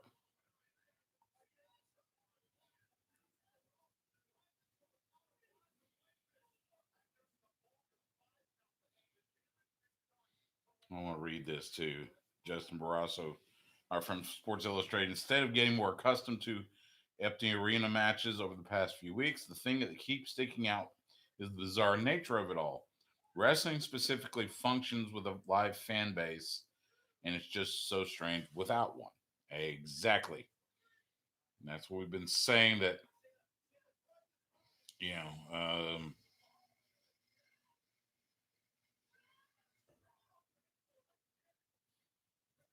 we've been saying about how, you know, wrestling matches, the flow and the rhythm depend heavily on the fan reaction.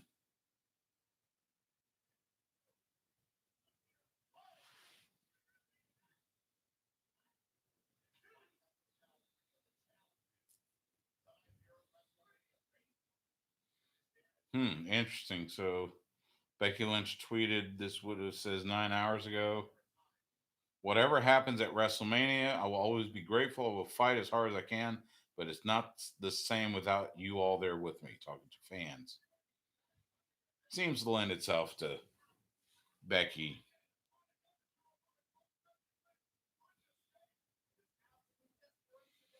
Becky losing. Nope. Uh-oh. Nope. We flipped it over. Becky won. Wow. I got to be honest, I'm a little surprised. So, so Shayna had her in the Karakuda clutch. Becky, all she did was roll right through it and ended up pinning Shayna.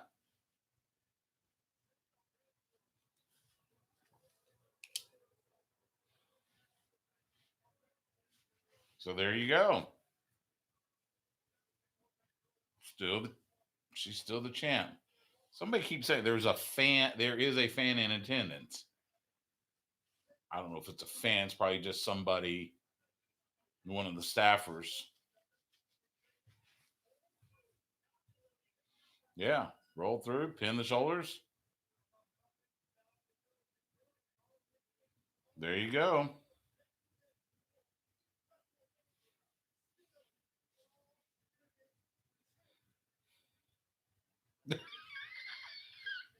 Oh, people are pissed. Oh, this is fun. This is fun.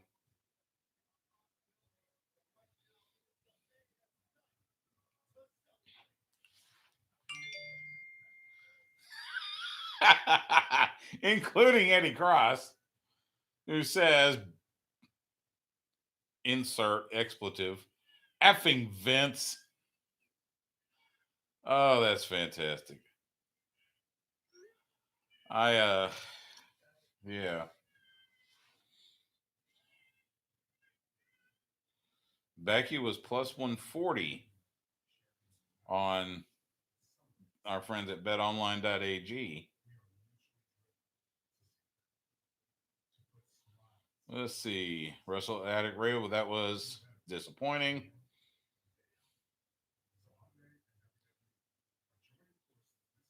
They did the Austin Brett pin.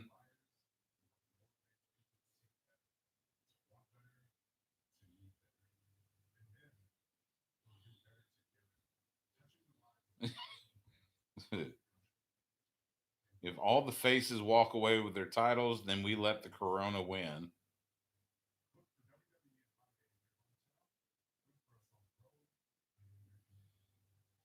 Hey, we do get Roman Reigns with a PSA with Hyundai. Good match until they repeated the NXT finish.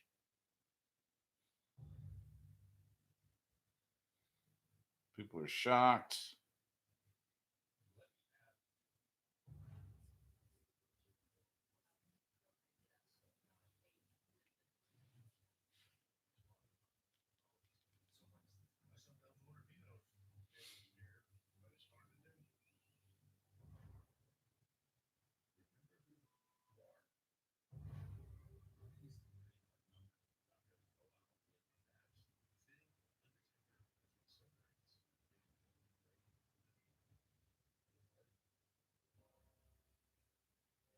Undertaker: The Last Ride limited event series event coming soon.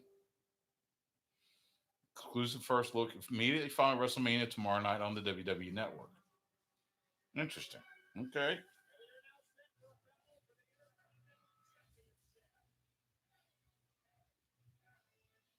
Gronk and Mojo doing the yes chant as we get Daniel Bryan with Drew Gulak.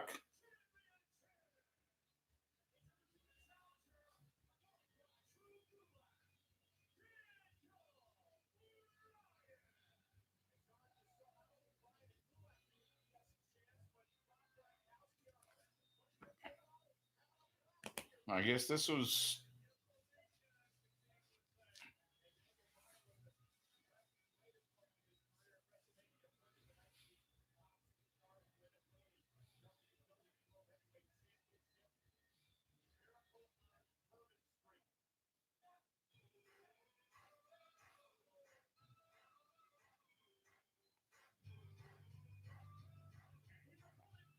And here comes Sami Zayn with Shinsuke Nakamura and Cesaro.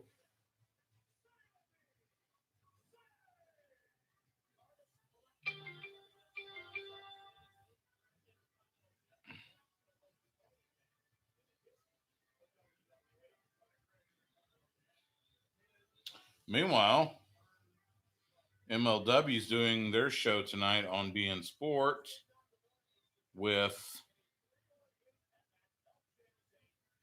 Oh, it's excuse me. This is it's now on YouTube. Loser leaves MLW.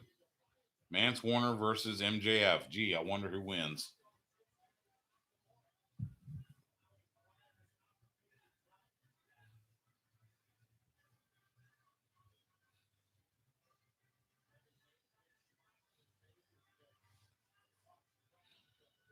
I agree with Conrad Thompson. He misses the old belt. I do too. I'm not a fan of the current Intercontinental title belt.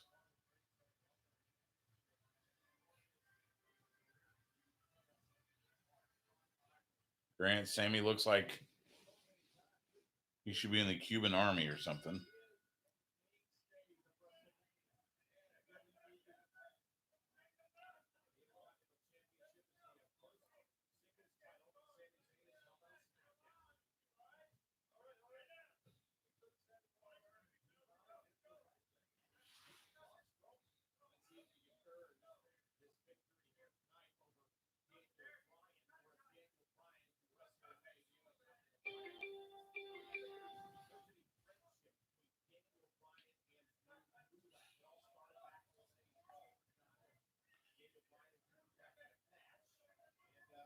This is going to be one of those where they stall and stall and stall and stall.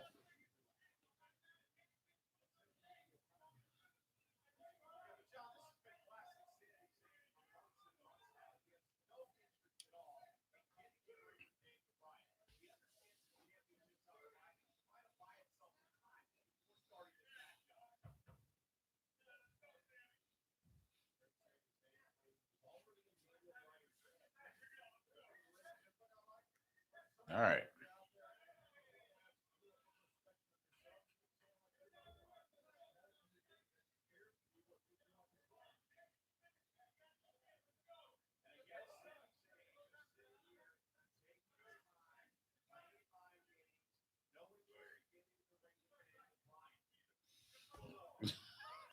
I hope Sami Zayn does this for 31 minutes. This is that's in reference. There was uh, a GHC heavyweight title match in Pro Wrestling Noah. I think it was about a week or so ago. Empty arena match, and it was from everything I've heard. I've not seen it. Everything I hear, it was like a fantastic match. They spent 31 minutes doing this kind of psychological stare down at each other.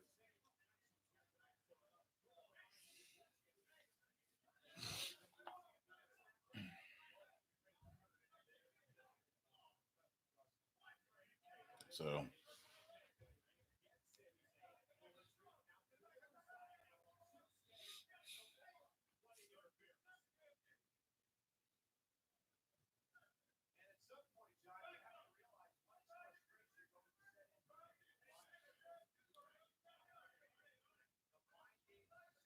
right, so we've had Daniel Bryan chasing Sammy. Would get out of the ring. Daniel Bryan chased him, get stopped by Cesaro. Then did it again, get stopped by Nakamura. And he almost got him. He's crawling. He's crawling. Now stopped by both Nakamura and Cesaro. And here comes Drew Gulak.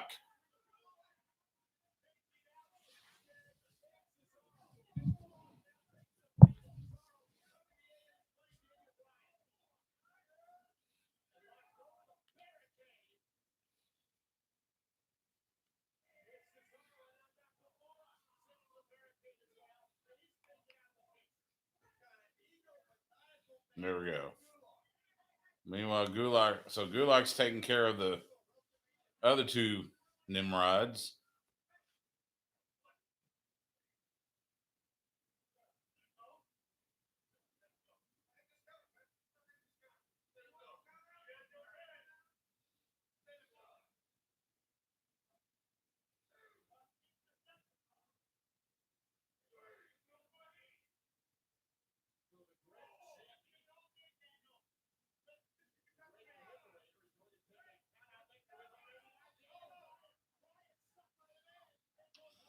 There you go. Daniel Bryan acted like he was going to let him walk away, do the count out. That's so he could actually get to him. So now we got Sammy in the ring. Daniel attacked Sammy on the entrance ramp, and now we've actually got.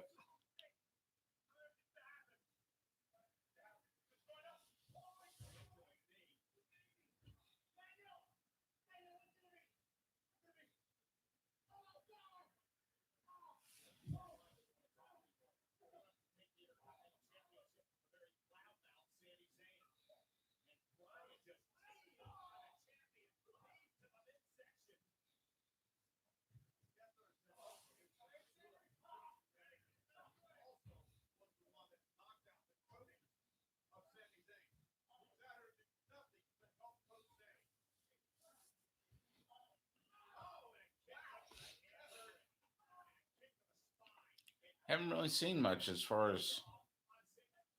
I mean, people are, this. A lot of people were looking forward to this match, but so far, you know.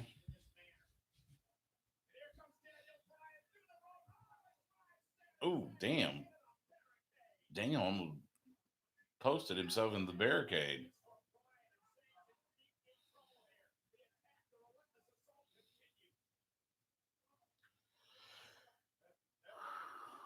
Ugh.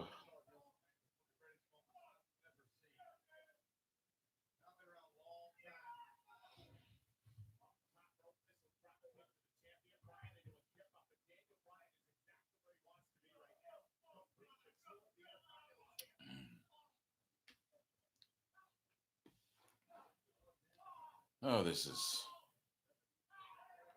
Ow. Pulling right on his nose. Thought for a second he was going to get on our hair, but no.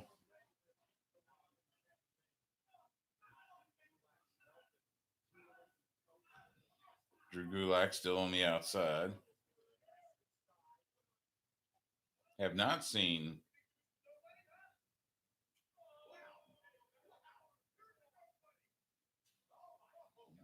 Wow. You're the nobody. You haven't earned anything. Couple kicks, couple slaps.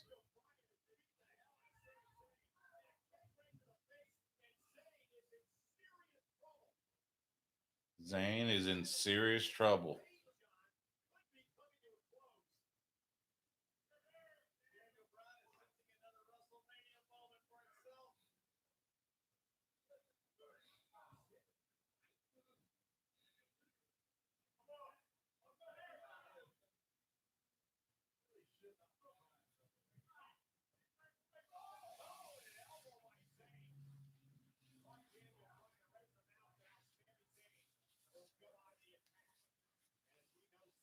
All right.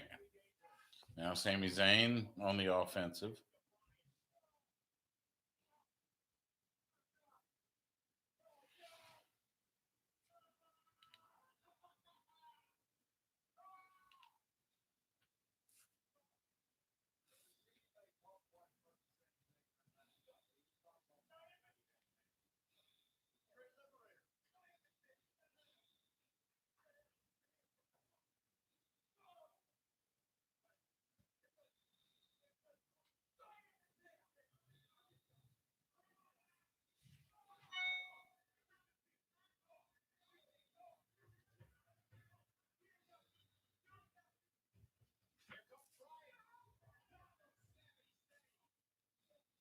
Fine with the nice clothesline there.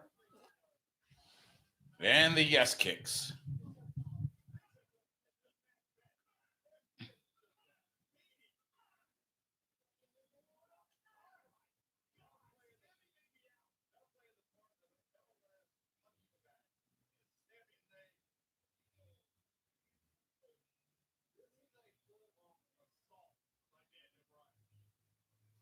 Yeah, JBL's right. Daniel Bryan just beating the snot out of Sami Zayn, which makes you believe that Sami Zayn's keeping the title. Nakamura and or maybe Gulak finds his way.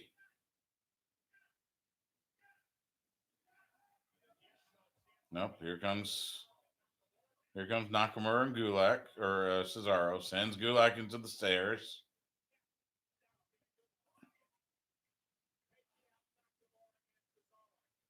Yep, that gave Sammy just enough time to recover.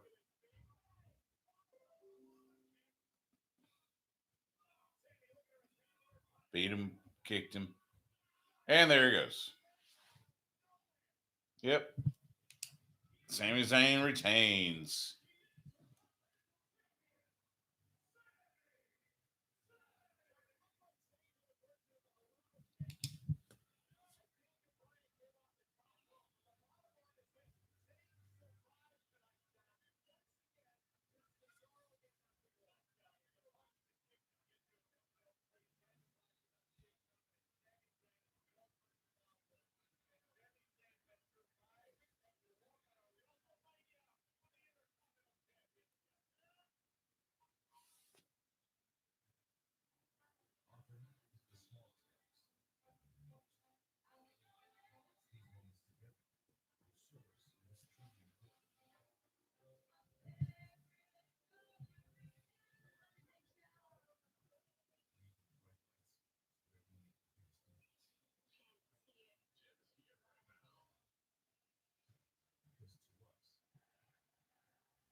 WWE community, all the all the charity stuff they do.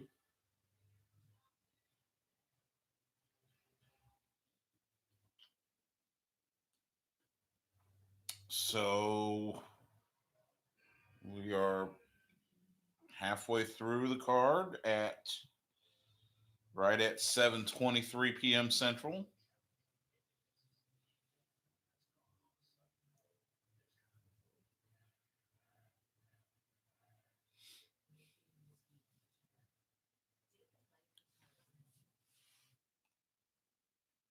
Mm-mm. And we're buffering.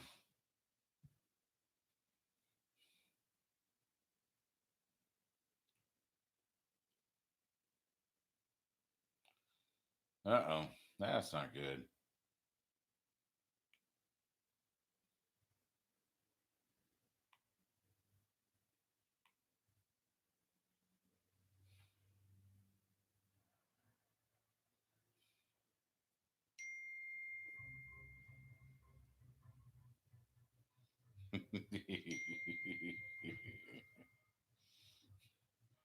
Cross lost that one too. He goes, "Are we sure this is Mania? At this rate, Goldberg will be champ till SummerSlam."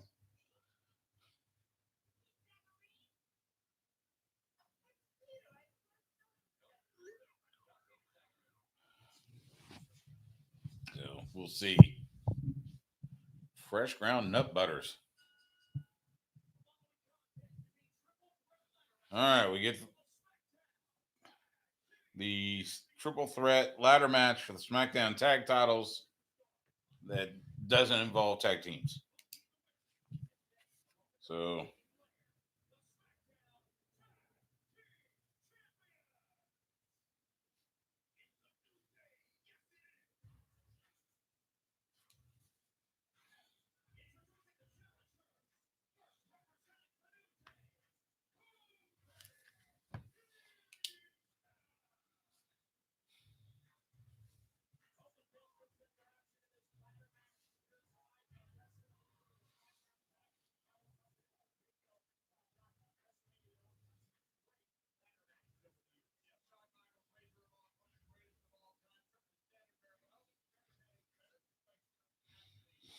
Hmm.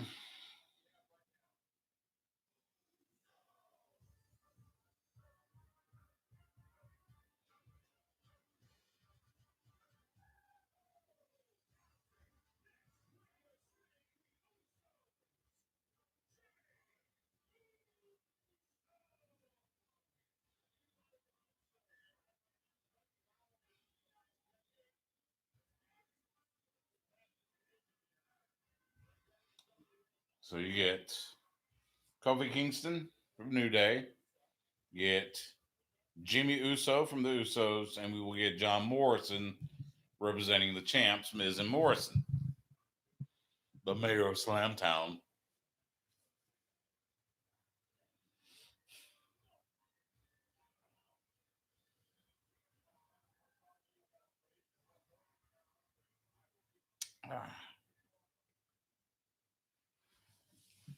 See what else is going on.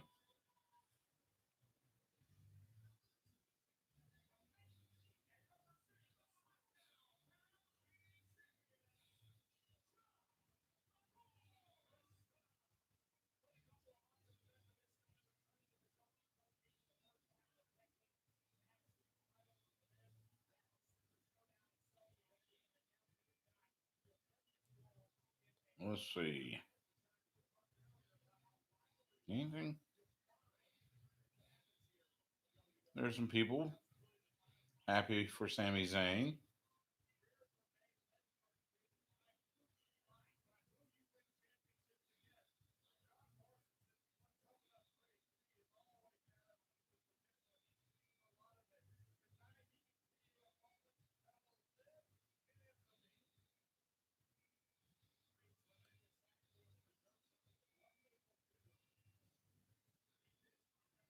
I'm guessing, yes. So it looks like Xavier Woods is watching, wearing his gear, and it's the white gear where you could color it in, I guess.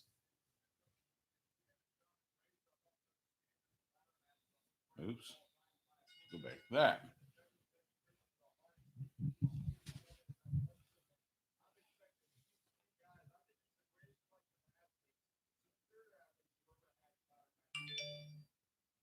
Eddie Cross.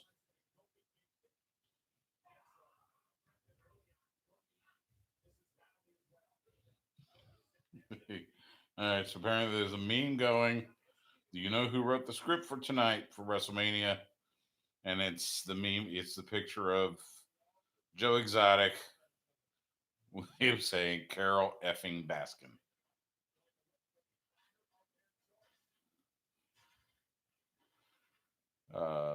Oh, we each have a ladder now. I was going to say, uh, yeah, Morrison got the shorter ladder. So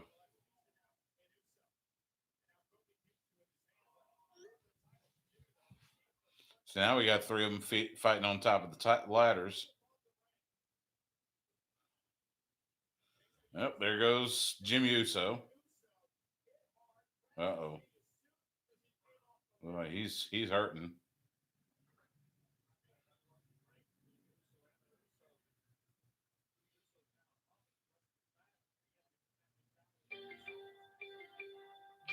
There's ooh, crossbody. Nice crossbody by Kofi onto Jimmy Uso. Morrison going back up to the ladder, trying to get the titles. Kofi catches him.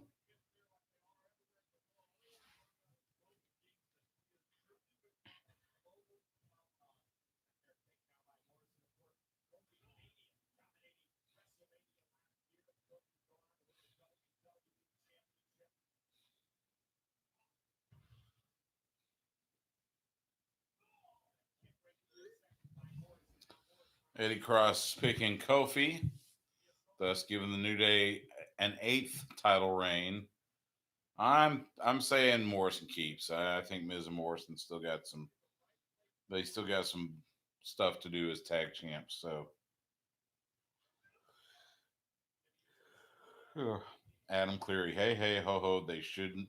They should not have aired this show. By the way, yeah, Kofi Kingston got some rainbow hair going. His braids all different colors.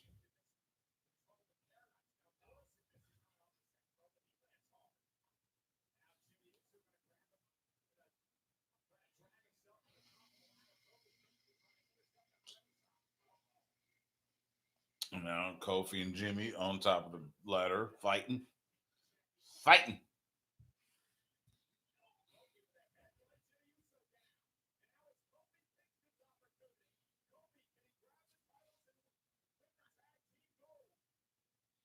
Well, he's up there.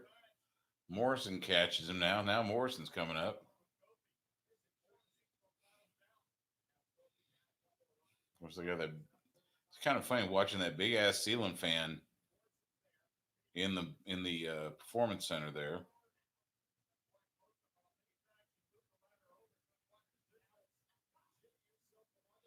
Now Jimmy Uso's got. Now everybody's on the ground.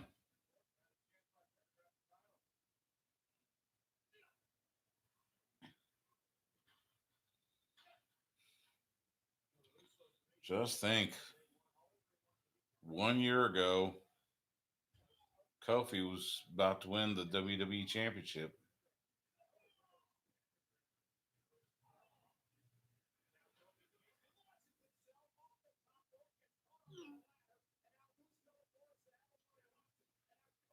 Oh, Kofi gets dumped out outside the ring.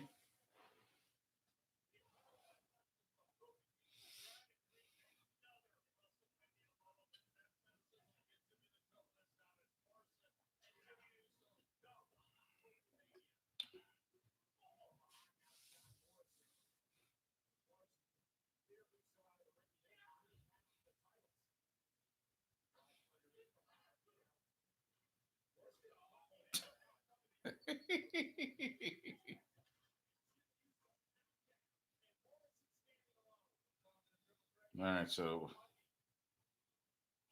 Jimmy Uso's down. Morrison getting another ladder. We're having fun with the ladders. Got a ladder bridged again across ropes at a corner. We're gonna take the other ladder, the taller one. Oh, hits Uso in the leg with it.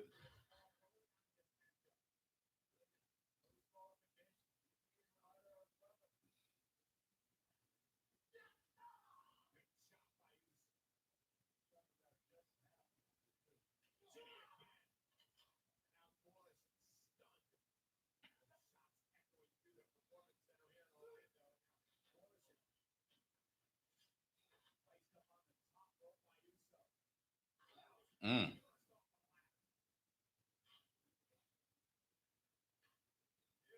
Now what he's gonna do? He's got standing on the ladder that's bridged. Got Morrison.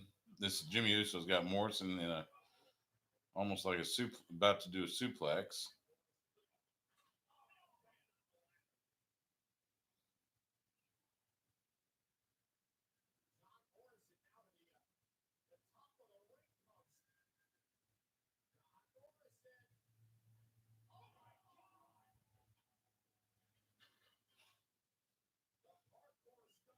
Wow, Morrison hit one of those roly flippy jumps onto Jimmy Uso, who's laid out on that ladder. That was pretty good.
Ah, Kerry Silken at ROH Kerry on Instagram, showing he has one of the best poster collections ever.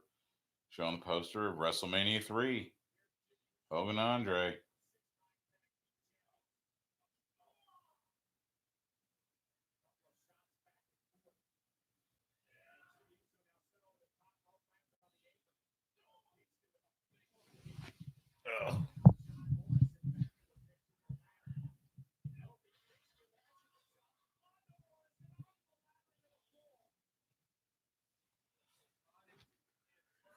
Ugh.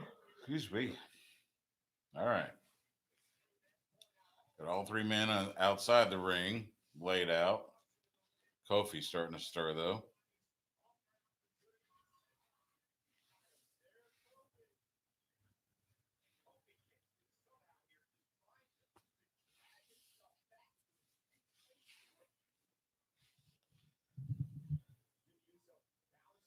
Oh, Uso's on the barricade. Oh, damn. And then Kofi just threw a ladder at him. Just like slings it. Slings it at him.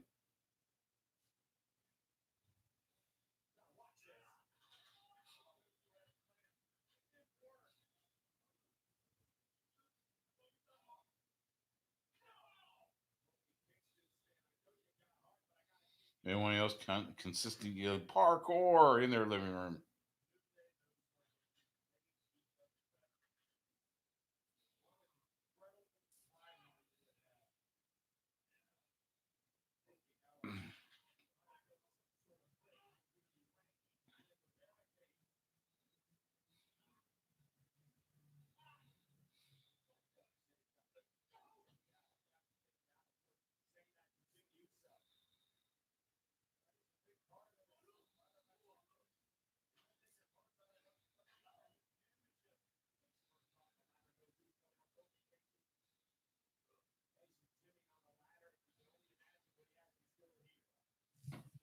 Uh oh. All right, so we've got the ladder bridge between the ring and the barricade. Jimmy's on the laid out on the ladder. Morrison was climbing up, but Kofi's caught him.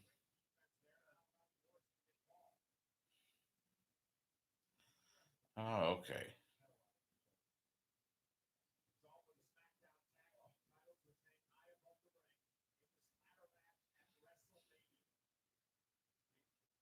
And now Kofi's going up.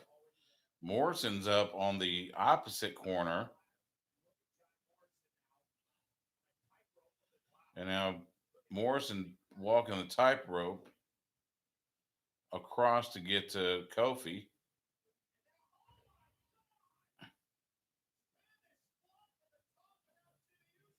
Now Jimmy Uso, big splash on a Morrison. I said Morrison would retain. Actually, the logical thing would be to give it to Uso so that they could have their seventh. They would tie New Day, but no, this feels like a title retain here.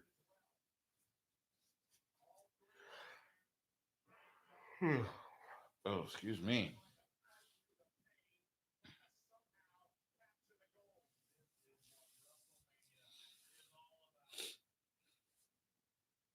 There's the new drinking game. Every time one of the commentators says it's all about this or this is what it's all about, then you'll be dead inside of two matches. That is the most overused cliche in WWE commentary. It drives me nuts.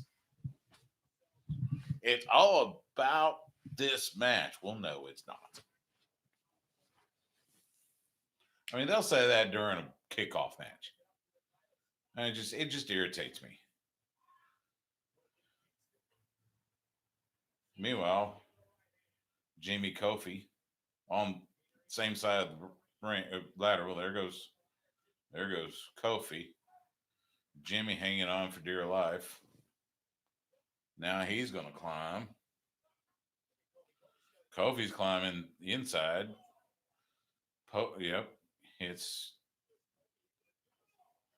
and then there goes Jimmy.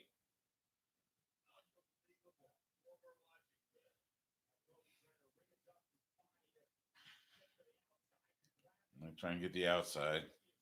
Those rainbow dreads. They get you. Yep. You wonder. That's the other thing because it always every time these things happen with a belt hanging out, I always think when they grab onto the belt, if it accidentally like comes down, well, especially with these WWE belts because it's Velcro now.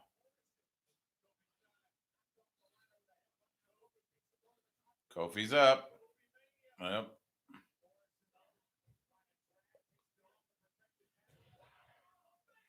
Ugh.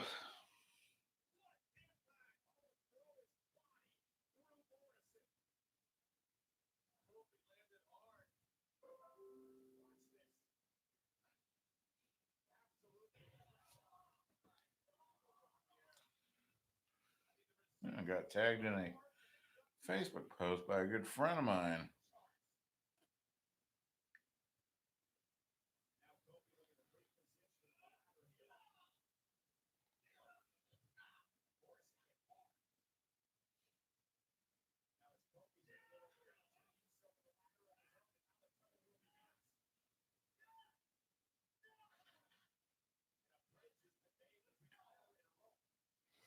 Okay, hold on. Let's see this. Let's see.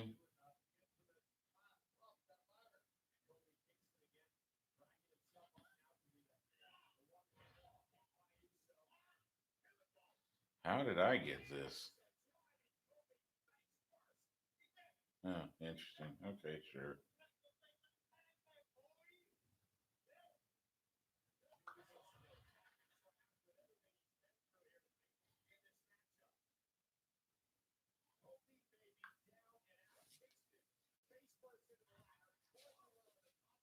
Yeah, that's funny. Boom, super kick by Jimmy Uso.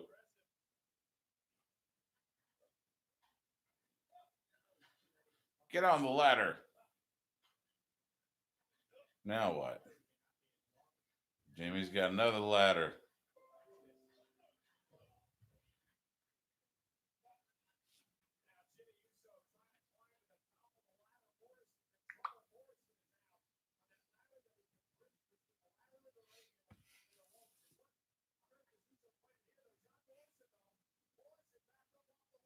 Uh-oh. And oh, dumped over the top.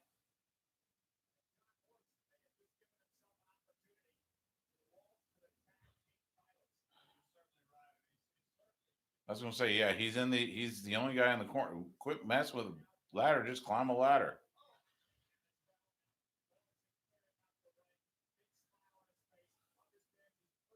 That's the one thing it always bothers me with these, especially tag ladder matches. You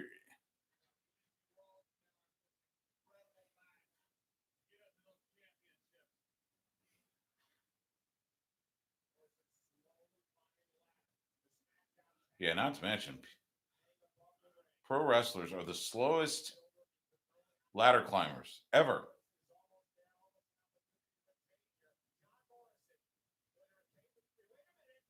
Oh, there's Kofi. He's got the.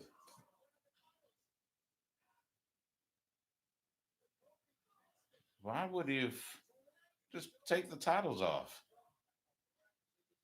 Yeah, it's one of this is this these matches are where the logic goes out the window,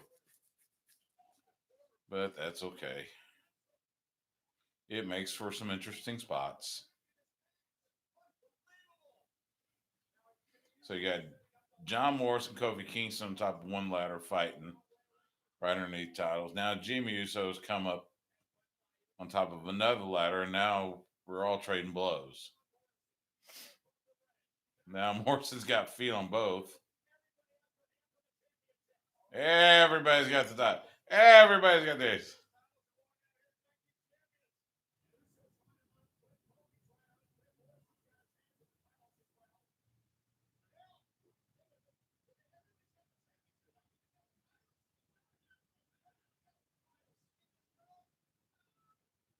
So so they took the little clippy thing off the clip.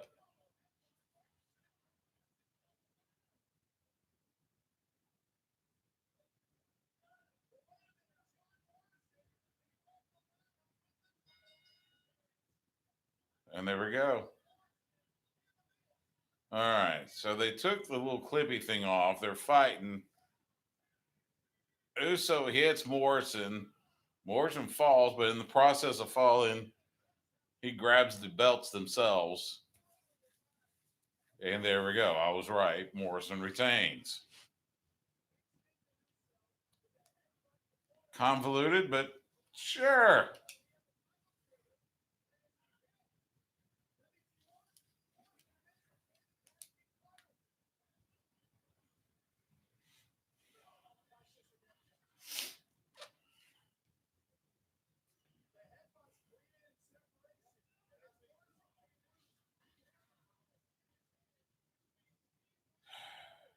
Hmm.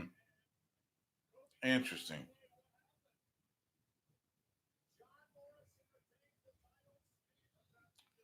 Okay, it was creative. I'll give him that. It was a creative ending.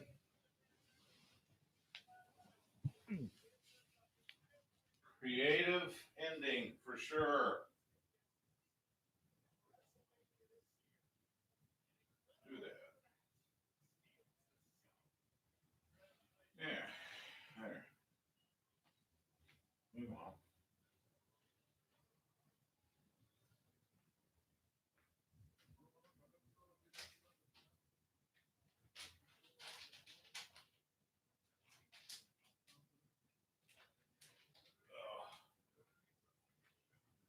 Yeah, you can see me in the corner.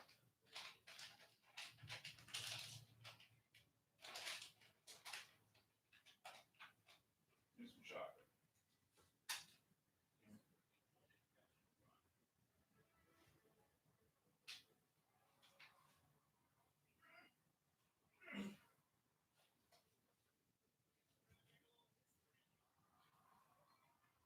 And of course, we're doing the promo for WWE Network, even when they've been wanting people to buy WrestleMania via pay per view providers.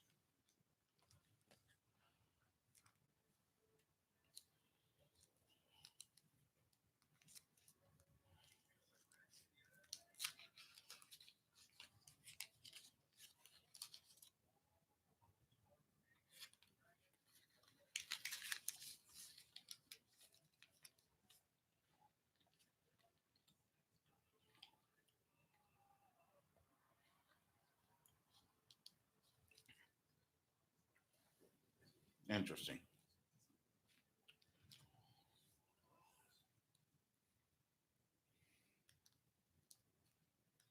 Very interesting.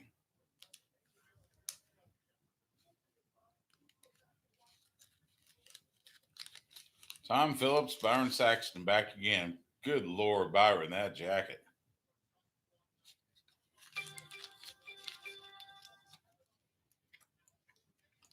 Mm-hmm.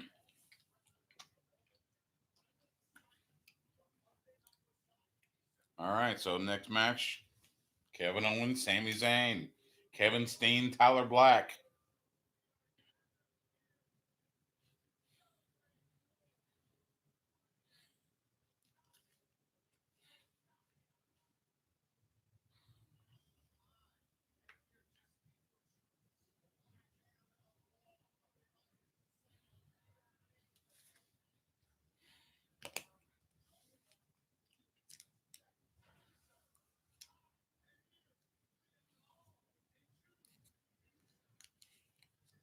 The Monday Night Messiah.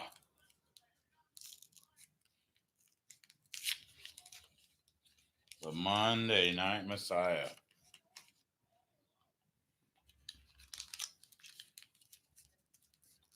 By the way, word coming out, what was it, last week? That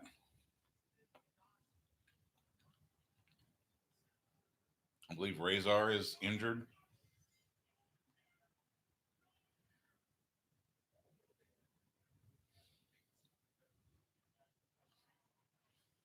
I mean, I feel bad for AOP because they just can't stay healthy for very long. It's been kind of like Samoa Joe, the same thing.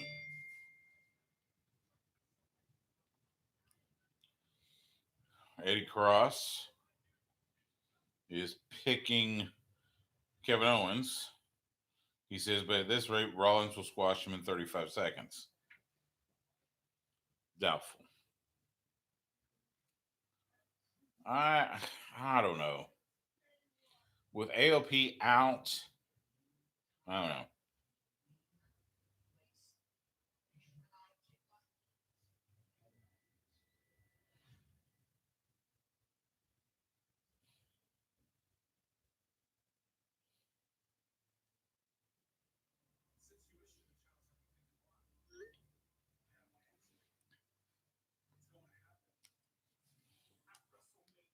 At WrestleMania.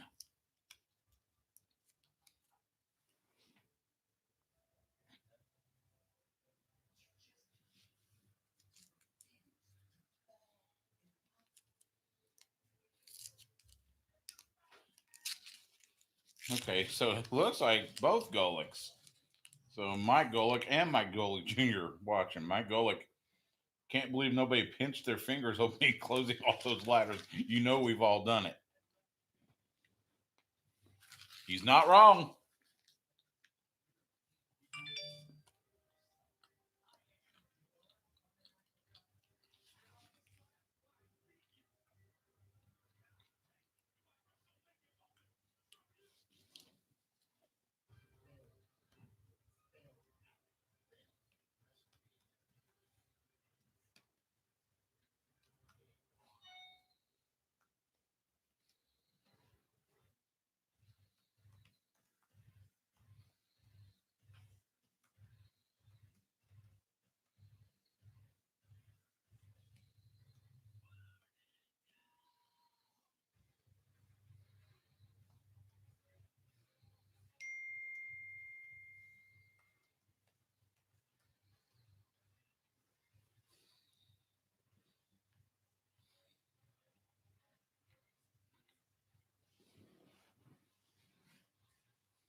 Oh dear Lord.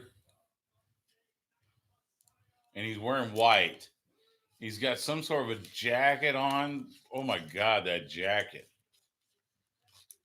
Looks like almost like a choir robe or fantastic.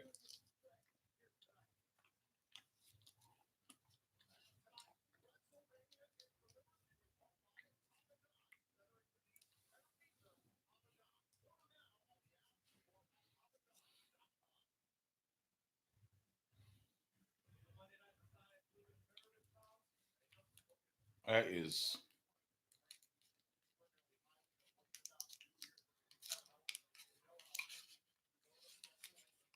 And now here comes Kevin Owens.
All right, so here we go.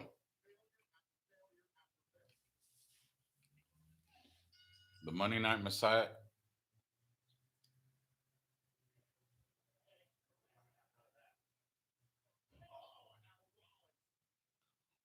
Rollins.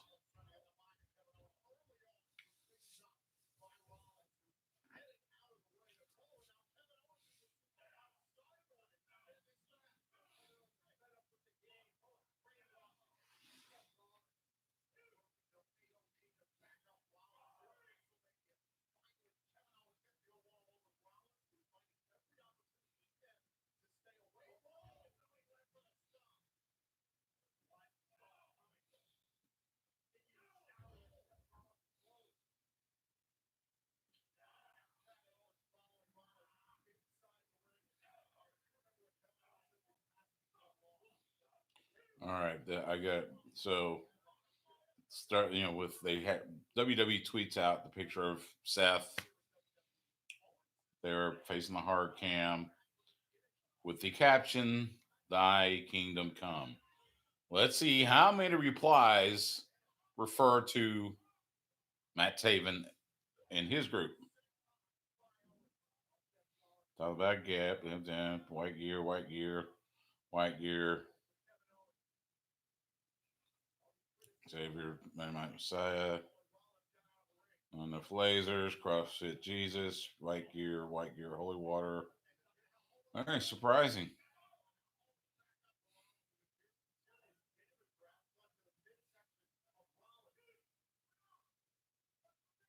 So a Brody Lee reference.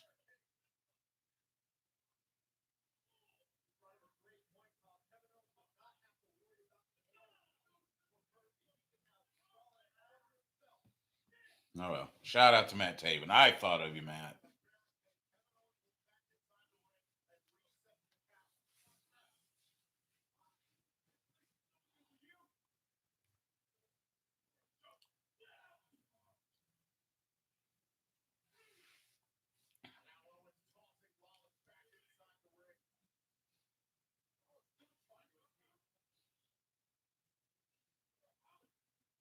Interesting take. Greg Parks from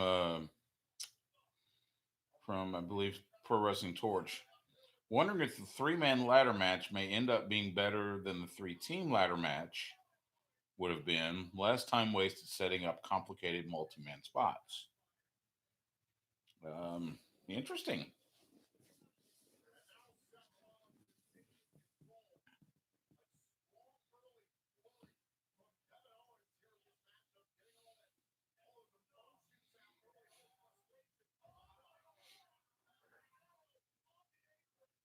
Ouch.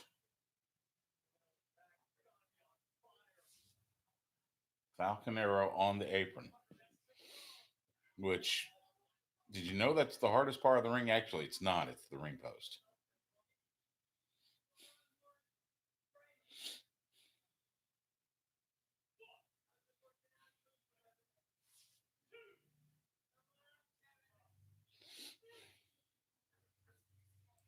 Here goes Rollins. Dive through the ropes.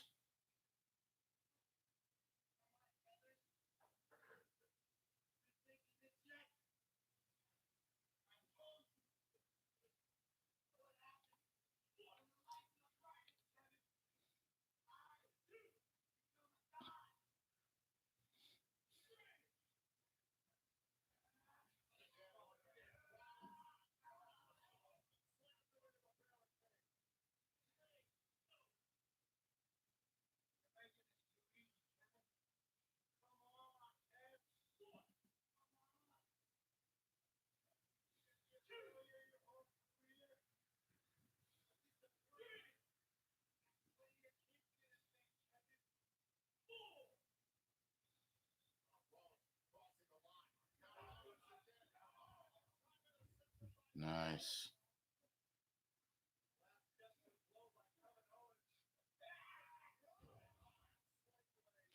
Oh, that's right. Happy birthday to Chelsea Green, everybody's favorite hot mess.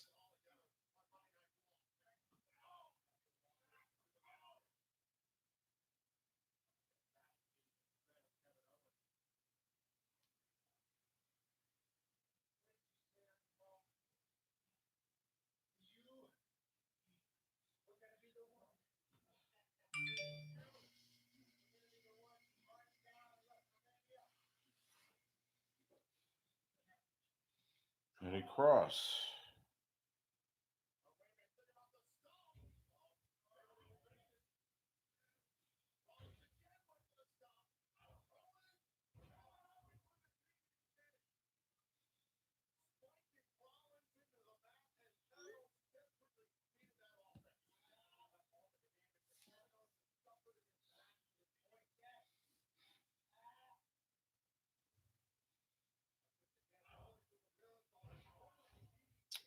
I have some breaking news about this week's radio show.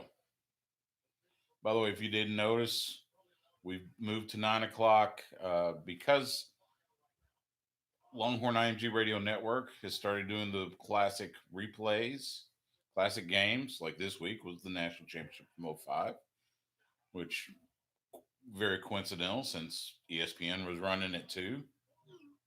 Oh, we're going back. Oh, there you go. Moonsault off the top, and he only gets 2 count.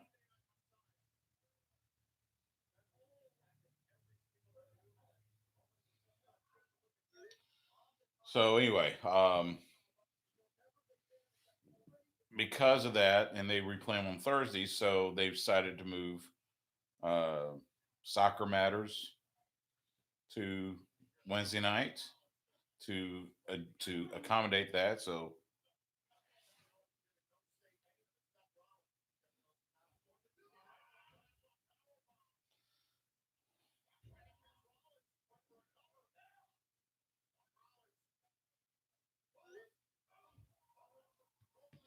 it looks like as you know, the Wednesday night lineup is right now Soccer Matters, but then Fight Night ATX, and then us 789. Well, nothing happening in MMA, so looks like we get an extra hour this week. I just got the text from Eddie Cross. They got nothing going, so 2 hours. We're taking over again. 2 hours. So this week, 8 o'clock Central, on the Horn, 1049 AM, 1260 here in Austin. Stream it worldwide via hornfm.com or the Horn Austin app for your smartphone. Of course, they'll be podcasted after that. So yeah. So we'll do that. Like I say, I'm working on Simon Miller from What Culture. I think we'll also have Ray Campos, Papa Don, the head of America's Academy of Pro Wrestling, our wrestling school here in Austin. We'll talk to him a bit. Of course, we'll recap everything with WrestleMania. Oh, and then super kick by Seth Rollins. Another super kick. He's down. Nope, he was going to go for the stop. Pop up power bomb by KO. 2 and kick out. So yeah, we'll probably get that one. We might get um,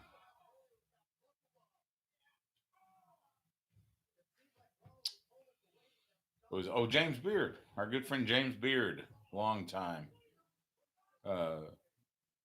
legendary referee and such. He's working with a promotion called Southwest Wrestling Entertainment that has they've been doing some TV lately, so we may try to have him on this week to talk about that. So, but anyway, so 2 hours this week for Sports Guys Talking Wrestling, starting at 8 p.m. Central.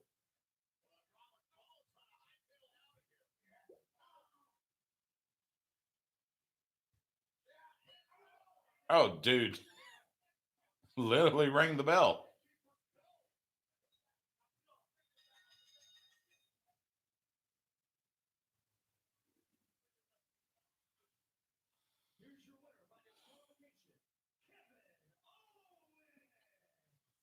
So KO gets a win by DQ when Seth conked him on the head with a ring bell.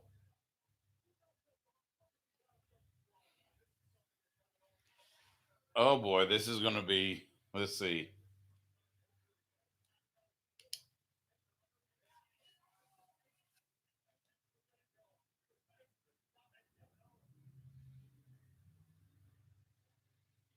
Oh no.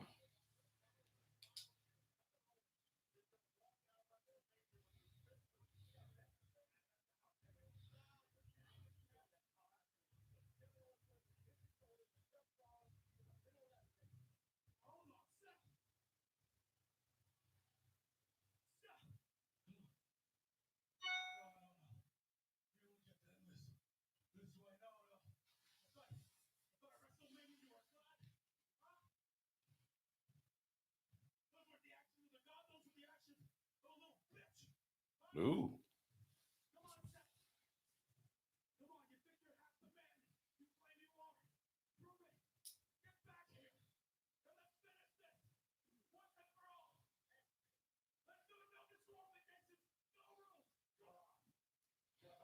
Oh, they want to restart the match. No, under no DQ rules, or Kevin does.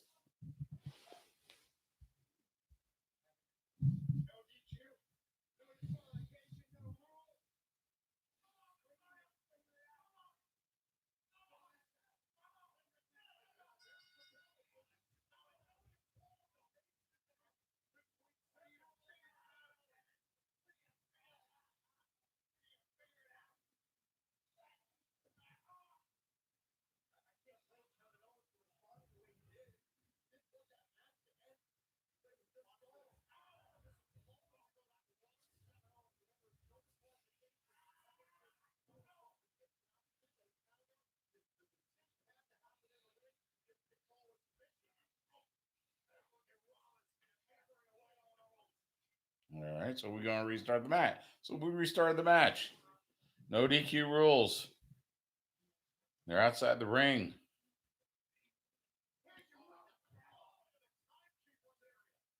Well, not into the timekeeper's area.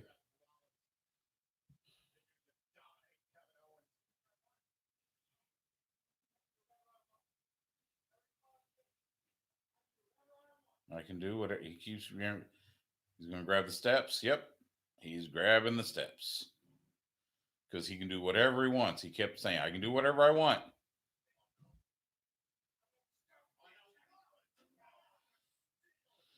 The steel to the skull of Kevin Owens. Well, it wasn't skull.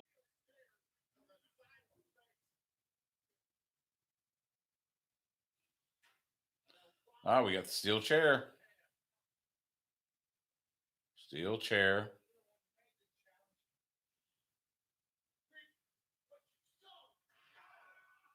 Ah, very biblical there, Seth. Reap what you sow.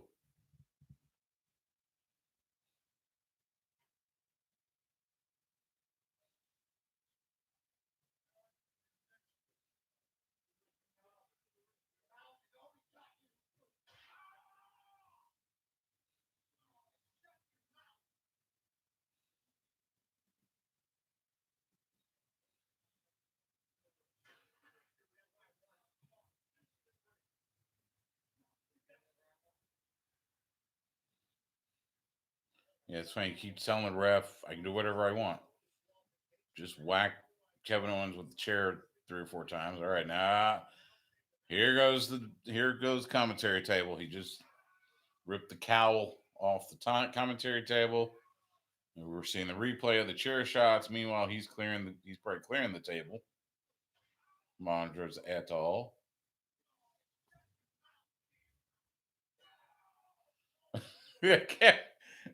Kevin Owens just hit Seth Rollins with a ring bell.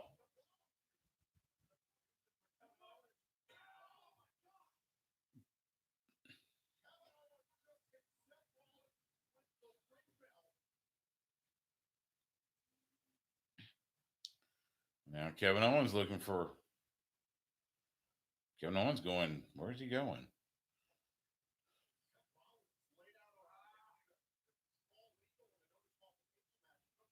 Oh, he's climbing on top of the WrestleMania sign. Oh, look at this.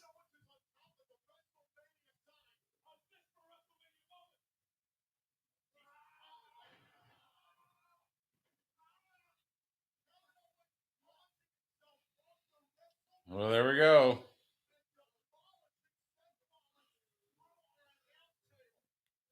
Kevin Owens off the WrestleMania sign on to Seth Rollins, crashing the.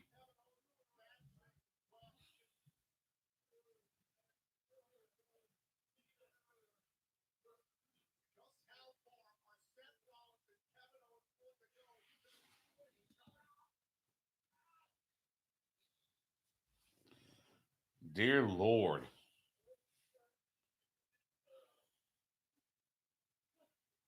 And unlike, we've seen before, they'll put something in there where it's, that didn't look like it had anything underneath. That looked like it just demolished. Usually they have like one of those big bladder things where he cushions it, but not this time. They have finally gotten back in the ring. Ooh, Kevin Owens looks like he's favoring his right knee.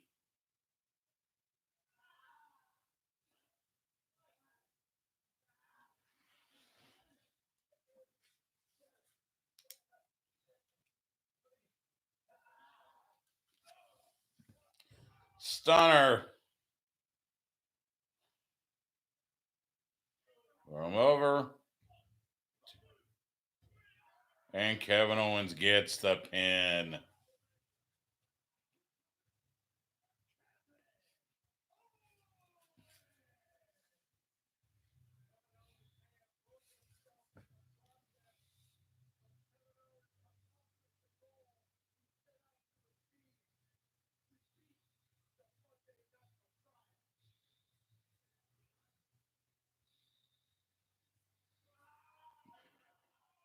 Yeah, there was nothing underneath there. That just.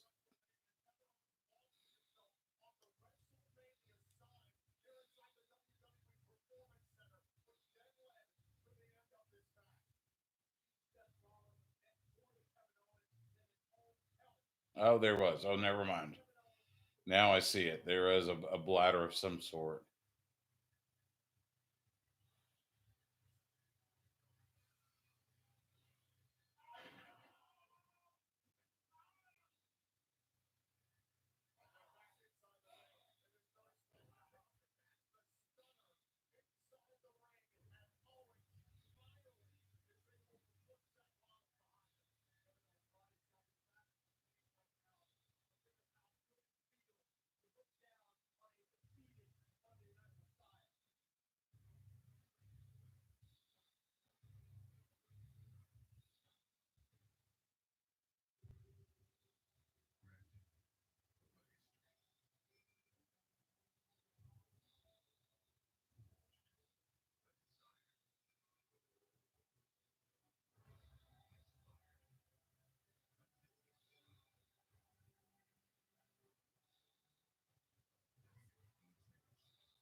Wow.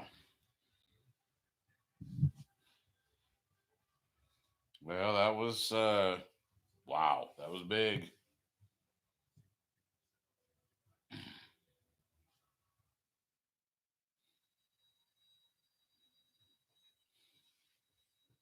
So there's your spot of the night for night one of WrestleMania. Kevin Owens with the elbow off the WrestleMania sign on Seth Rollins.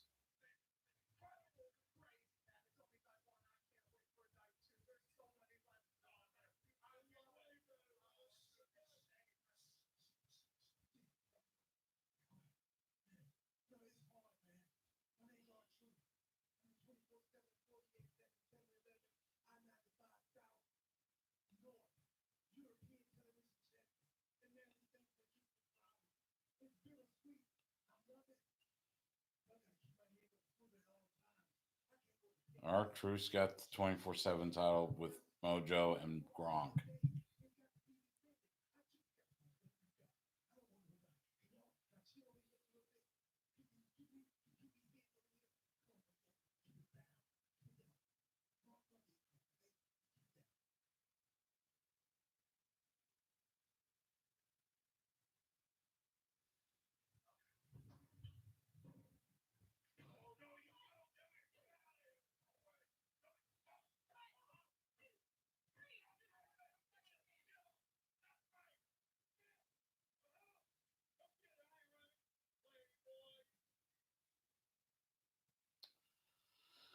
All right. Well, now Gronk's the 24/7 champion.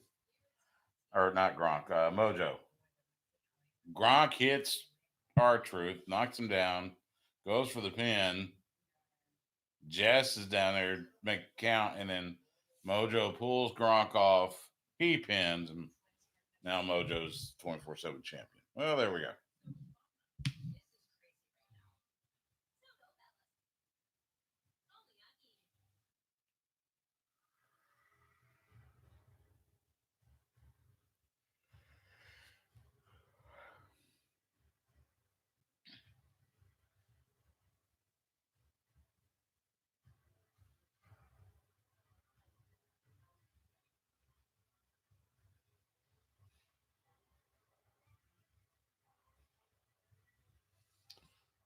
I guess they're doing a WWE 24 on WWE Chronicle on Drew McIntyre tonight, following night one of WrestleMania.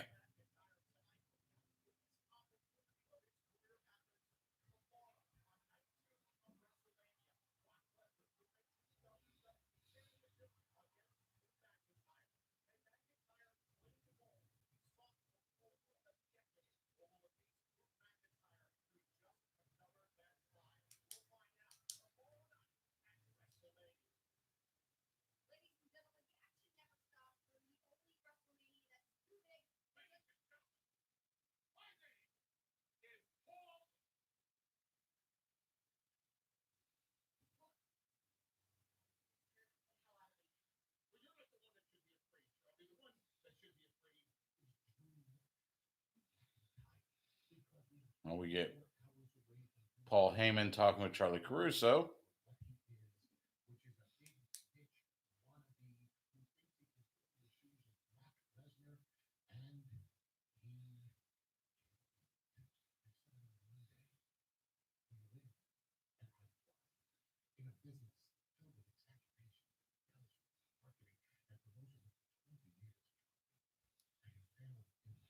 So anyway, um, what else is going on?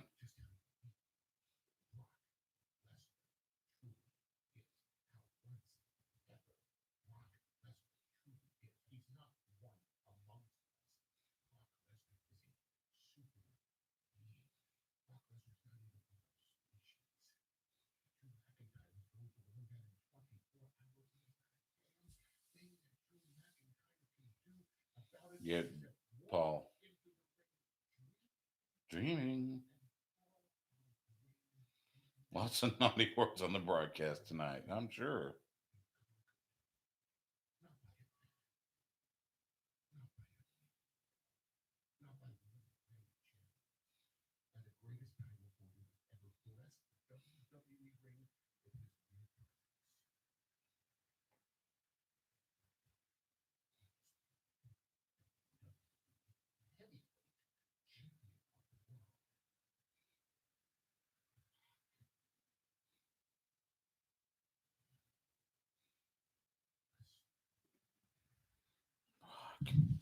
Lesnar. All right, next.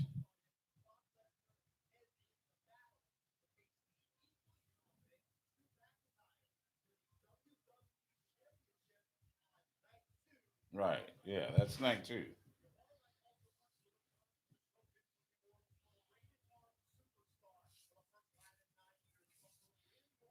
Randy Orton Edge tomorrow night.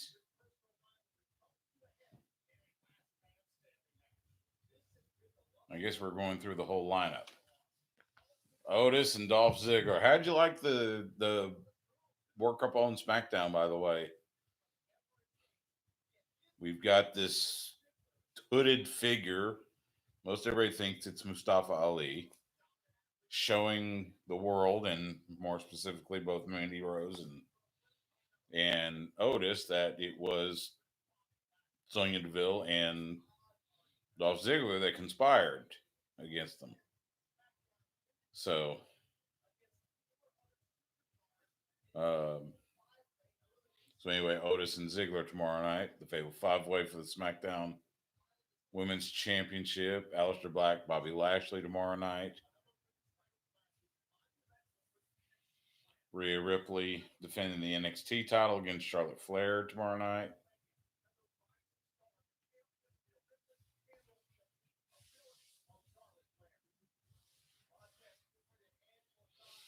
And then the Raw Tag titles tomorrow night. Street Profits taking on Angel Garza and Austin Theory.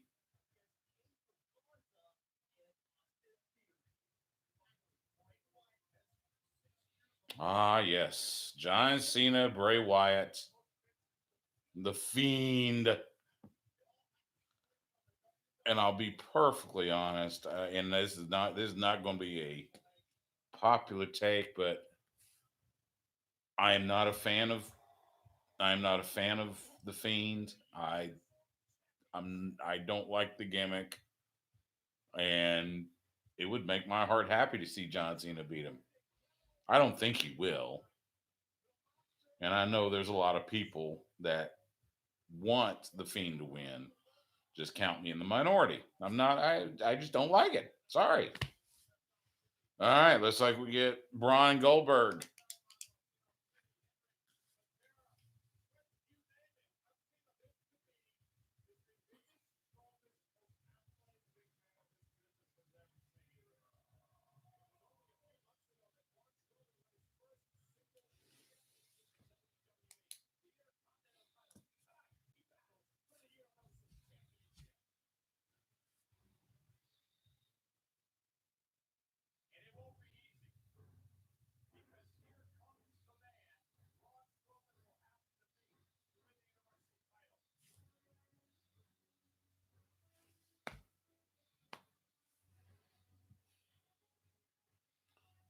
You got security walking him out when there's no fans in the building. That's funny.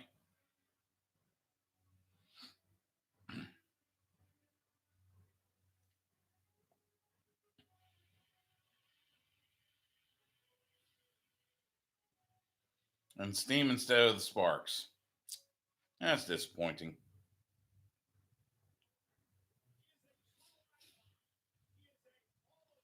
Check out that beard too. He's got a little bit of gray beard going there.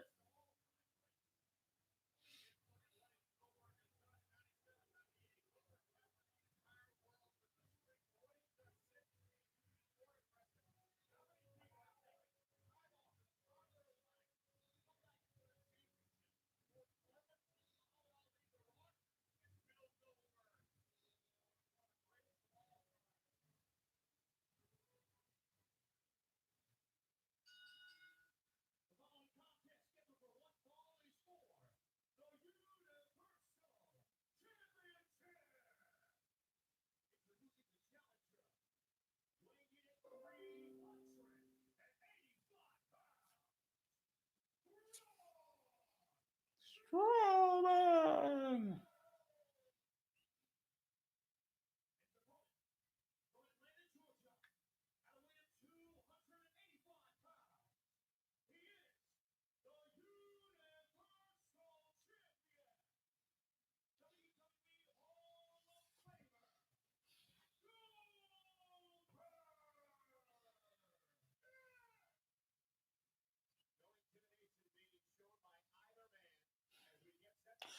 And again, I'm happy for Goldberg. Strowman. I'm happy for Strowman. I'm glad he's getting this shot, and I hope that means he's going to get the title. It just would have been nice to have some sort of a something. They've known it for over a week. They could have worked something, even if it's just impromptu, you know. But oh well.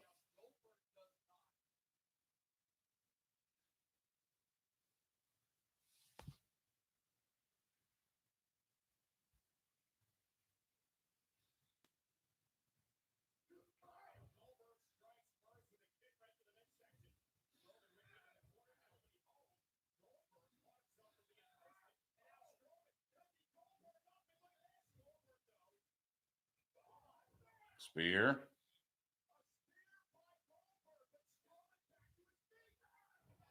Two spears.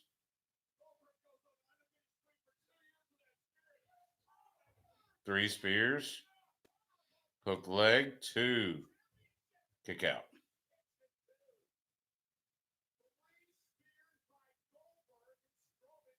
Looks like he's about to go for number 4.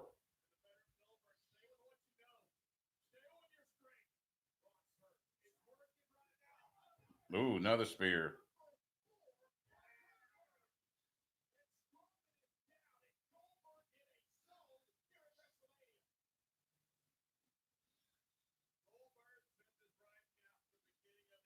Is he going for? He's going to go for the jackhammer.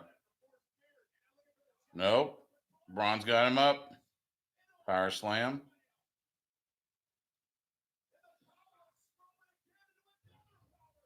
Power slam number 2.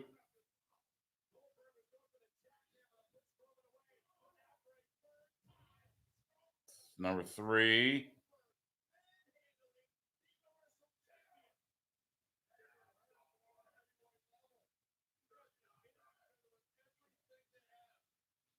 Picks him up. Get him up. Is he going for the finisher? Yep. Running power slam. Pin. Hook the leg. 1, 2, 3. That's it. Braun Strowman is the new Universal Champion.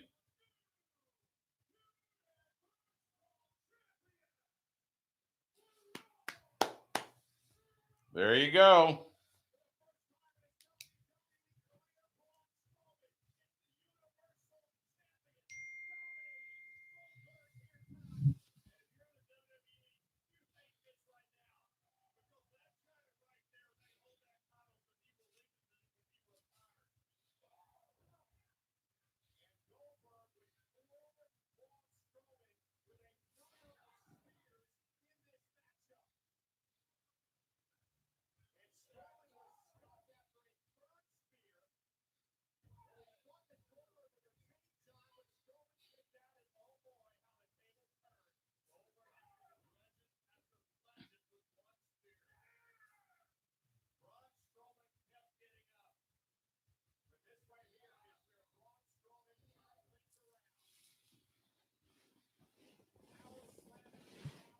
Oh, good stuff.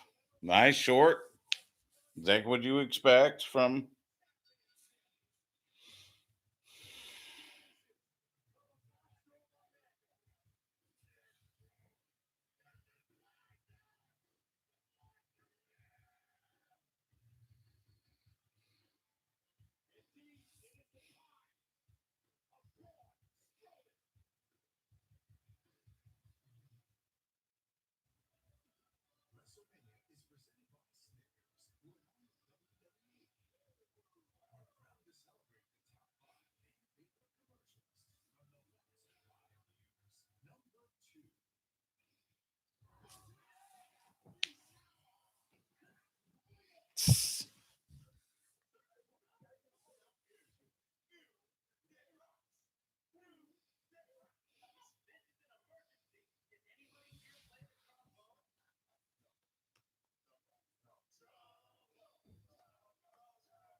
What is this?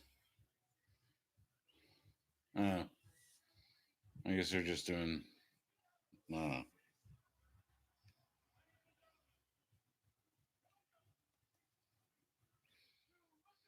WrestleMania Hollywood next year, March 28th. March 28th of 2021.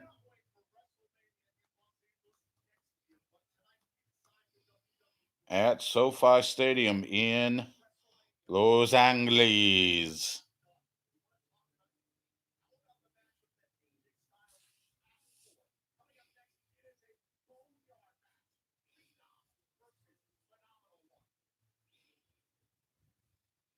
Phenom versus Phenomenal One.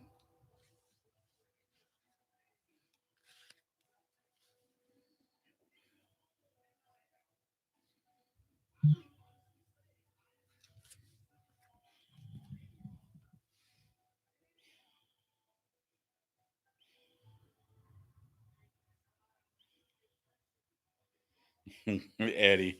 What a technical battle. Bret Hart must be proud, but dang it, I needed a good 7 minutes for my DraftKings tiebreaker. Yeah, DraftKings doing a thing for WrestleMania for this, so crazy. Anyway, all right, so it looks like we are at the.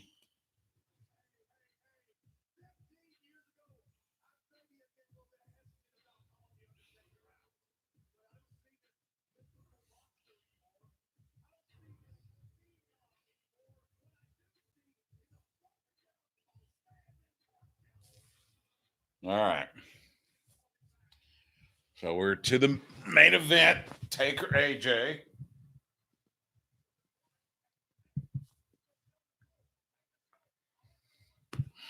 I don't know. I don't know about this one.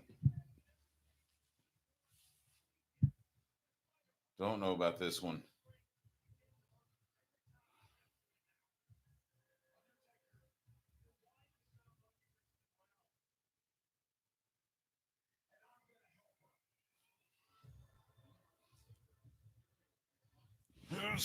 Oh, somebody's chatting with us. Show TV. Show TV. I don't know what that means. Unless you're asking me to show what's on my TV, I can't do that. That's called copyright infringement. And I don't want WWE coming after me. So sorry. Can't do that. Um,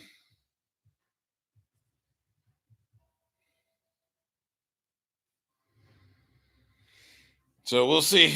Let's see what happens.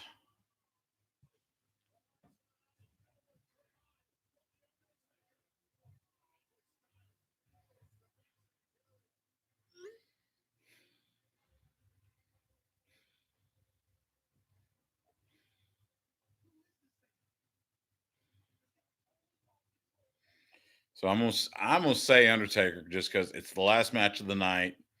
They're not gonna want it to end on a low note. Undertaker showing off those beautiful Longhorn colors. Hook 'em.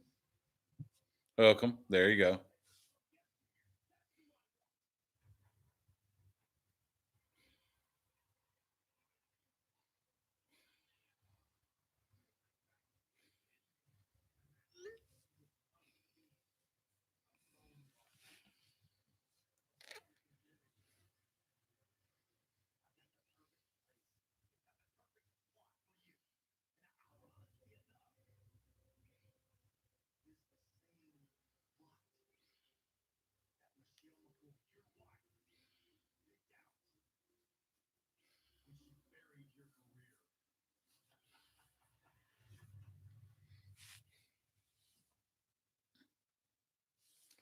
All right, so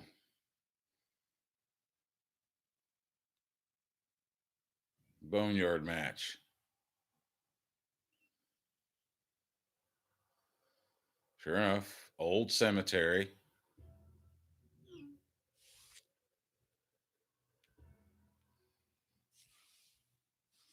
Eddie seems to agree with me. He says AJ isn't hot enough to get over on Taker.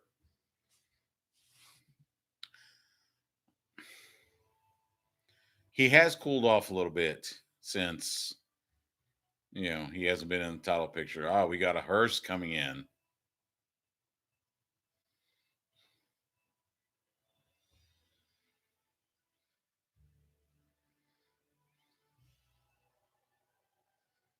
Cadillac hearse too. And we get a druid. Got two druids. Why is this? Why do I have the feeling this is going to be AJ? And those druids are Gallows and Anderson. Yep.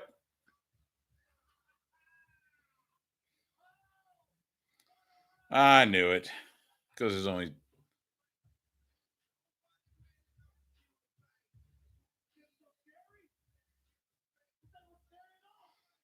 AJ dressed in t-shirt and jeans.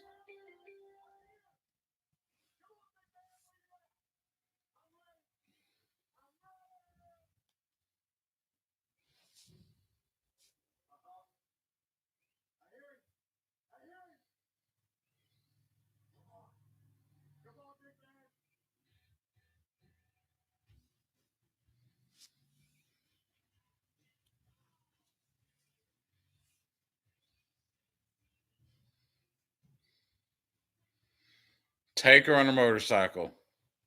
So we've gone a little more back to the American Badass.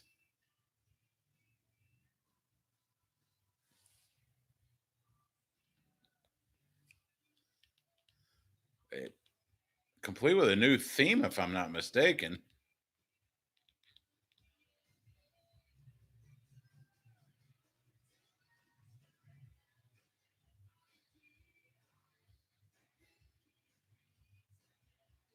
Yep.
Okay.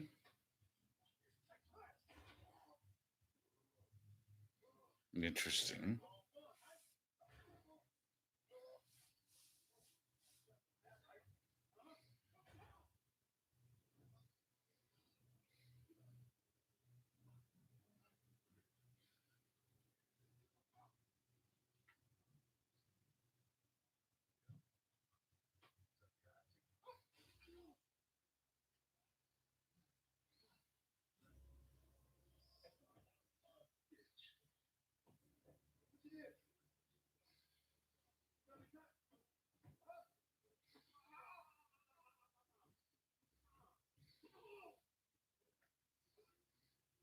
This is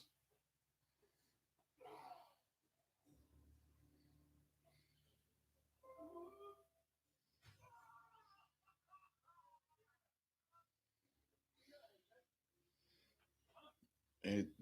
I just see BTE put up a new episode. They may have. I may have to check that out later. Something called Life at Home. Usually don't release episodes until Monday, so they must be bored. All right, now they're fighting on top of the hearse.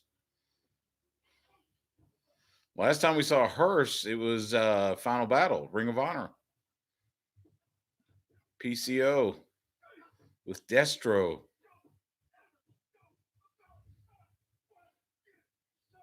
Winning the world title from Roosh. Of course, now Roosh has won it back, so Roosh, a two-time Ring of Honor world champion. But I digress.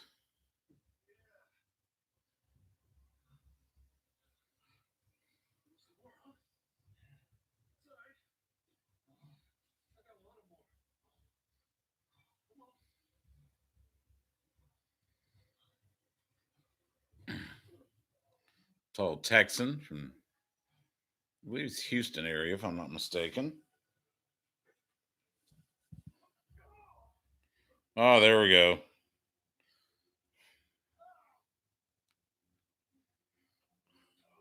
Throw the dirt in his face, and now AJ can get some offense in. We have not seen, outside of the beginning, we have not seen Gallows and Anderson.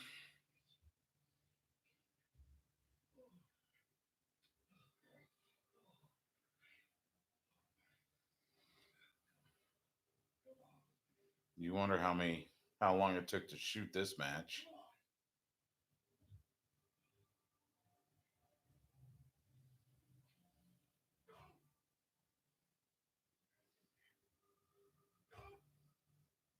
Punch him. Couple punches. By the way, 8:43.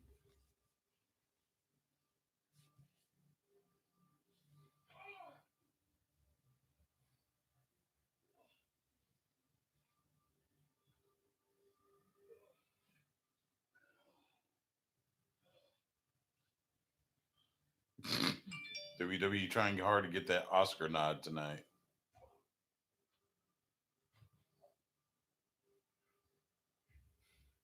Oh,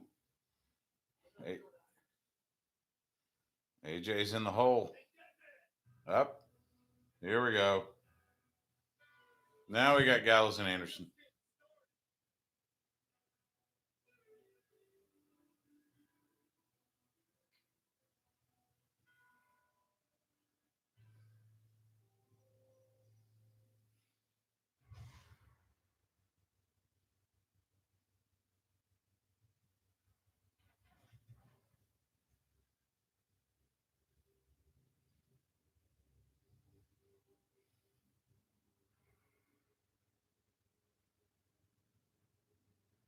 We got druids around him, surrounding him.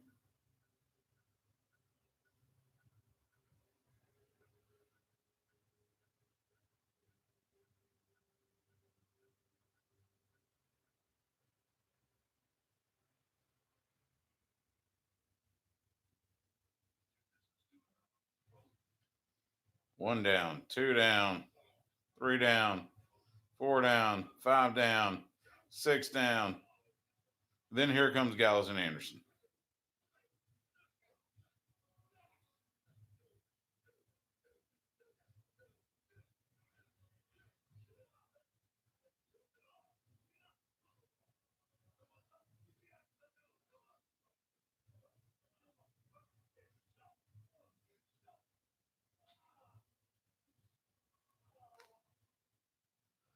Gonna hit him with a shovel.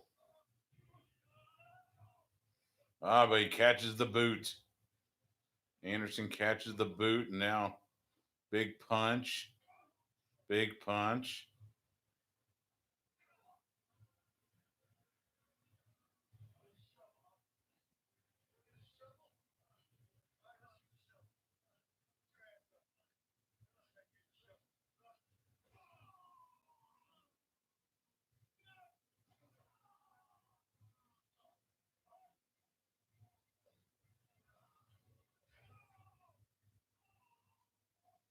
What do you do? Break a tombstone across his back?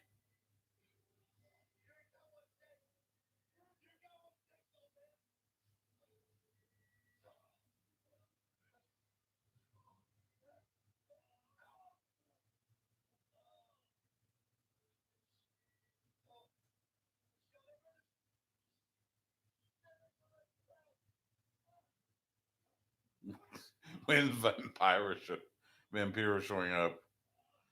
My friend Dave Hancock, folks at Wrestling Travel. Somebody said, pretty sure they hired Dario Cueto for this match.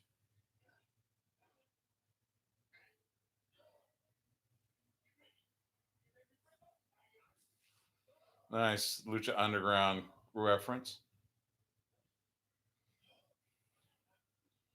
Ultima Lucha, Cinco.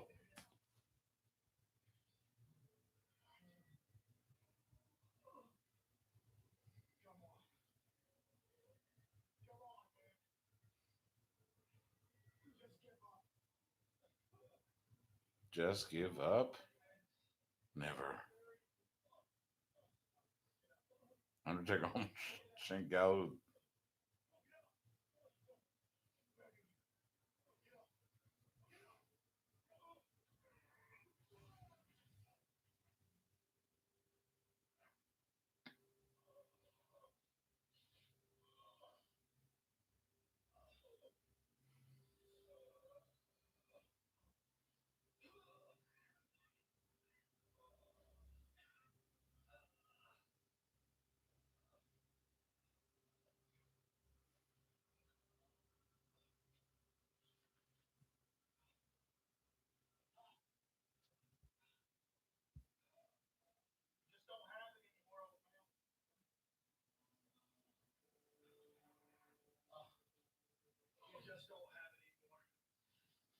just don't have it anymore. I mean, you hear Taker just having a hard time breathing.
Oops.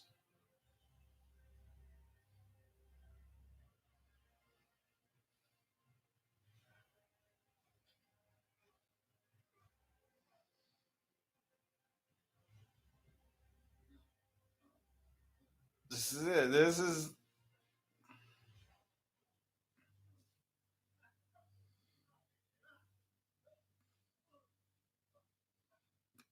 where's, where's the damn dilapidated boat when you need it?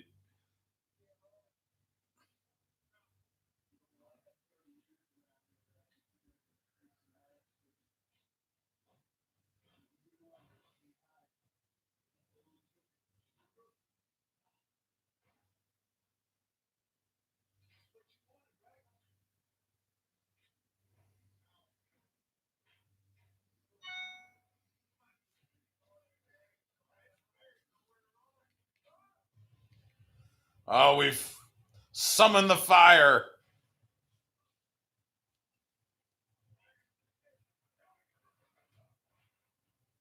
Big boot. Gals and Anderson found their way back up.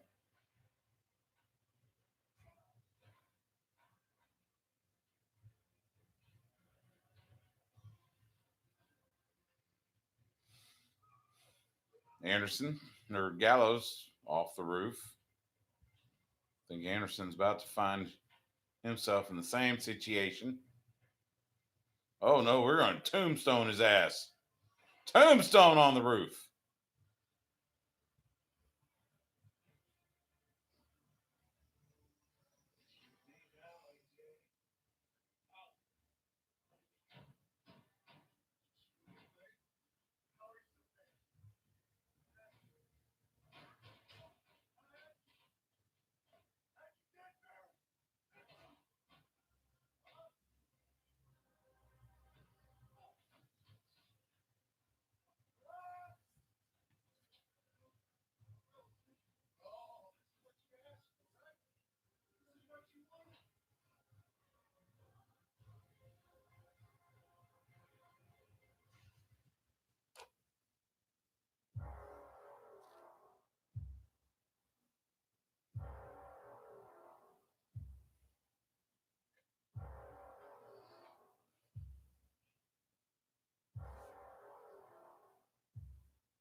Stay with me, boy.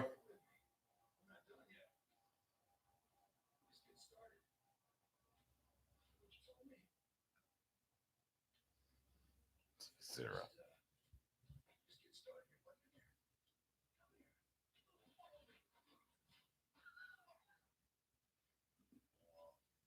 Choke slam off the roof of the shed.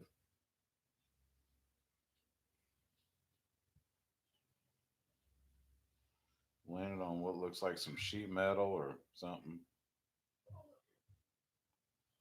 I'm sorry. I haven't said much, but damn, this is it's definitely captivating. Now Taker's got AJ up on his shoulder.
Gives him credit and kicks him into the hole.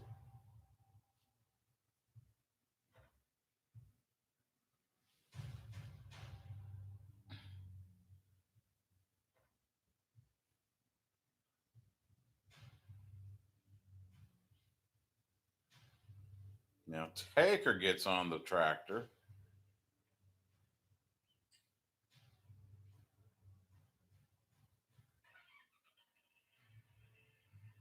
Starts it up.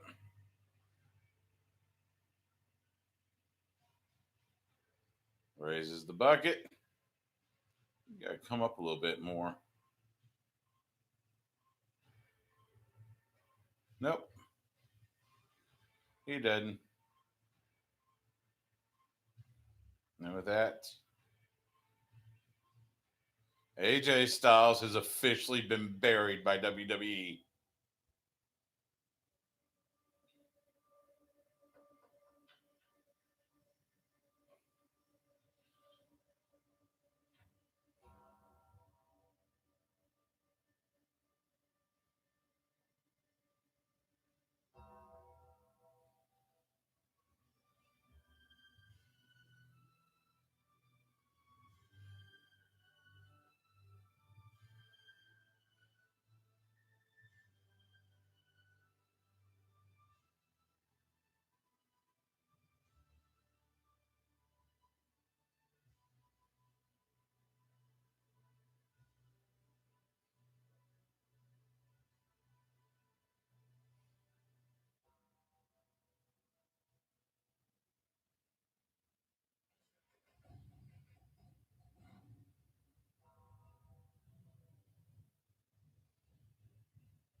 And there you go.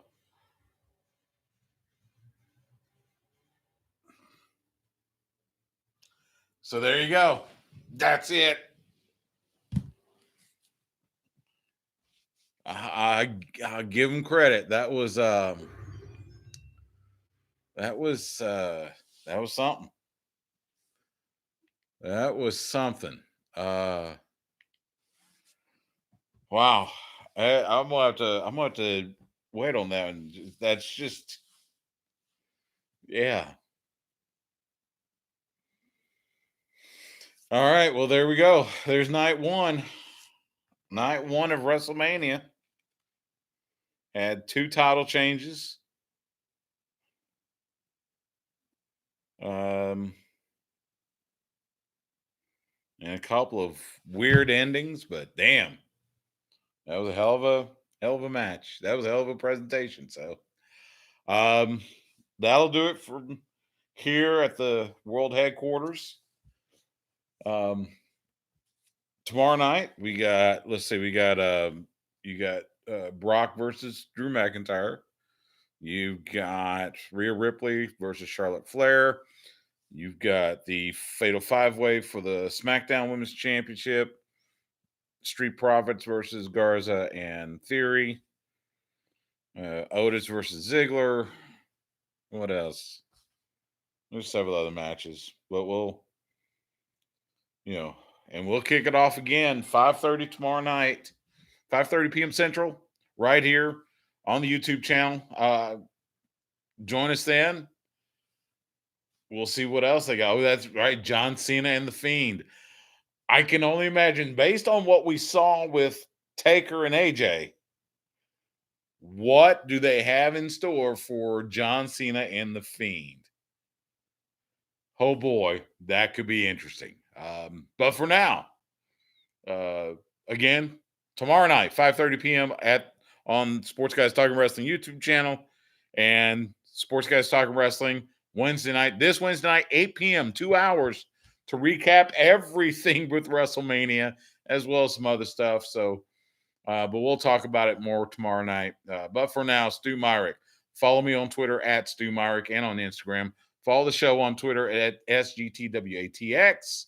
Follow the station on Twitter at The Horn ATX. And catch us on Facebook, Instagram, everywhere. And of course, you can get us our shows on podcasts wherever you get podcasts. But for now, Stu Myrick, we'll see you at the matches.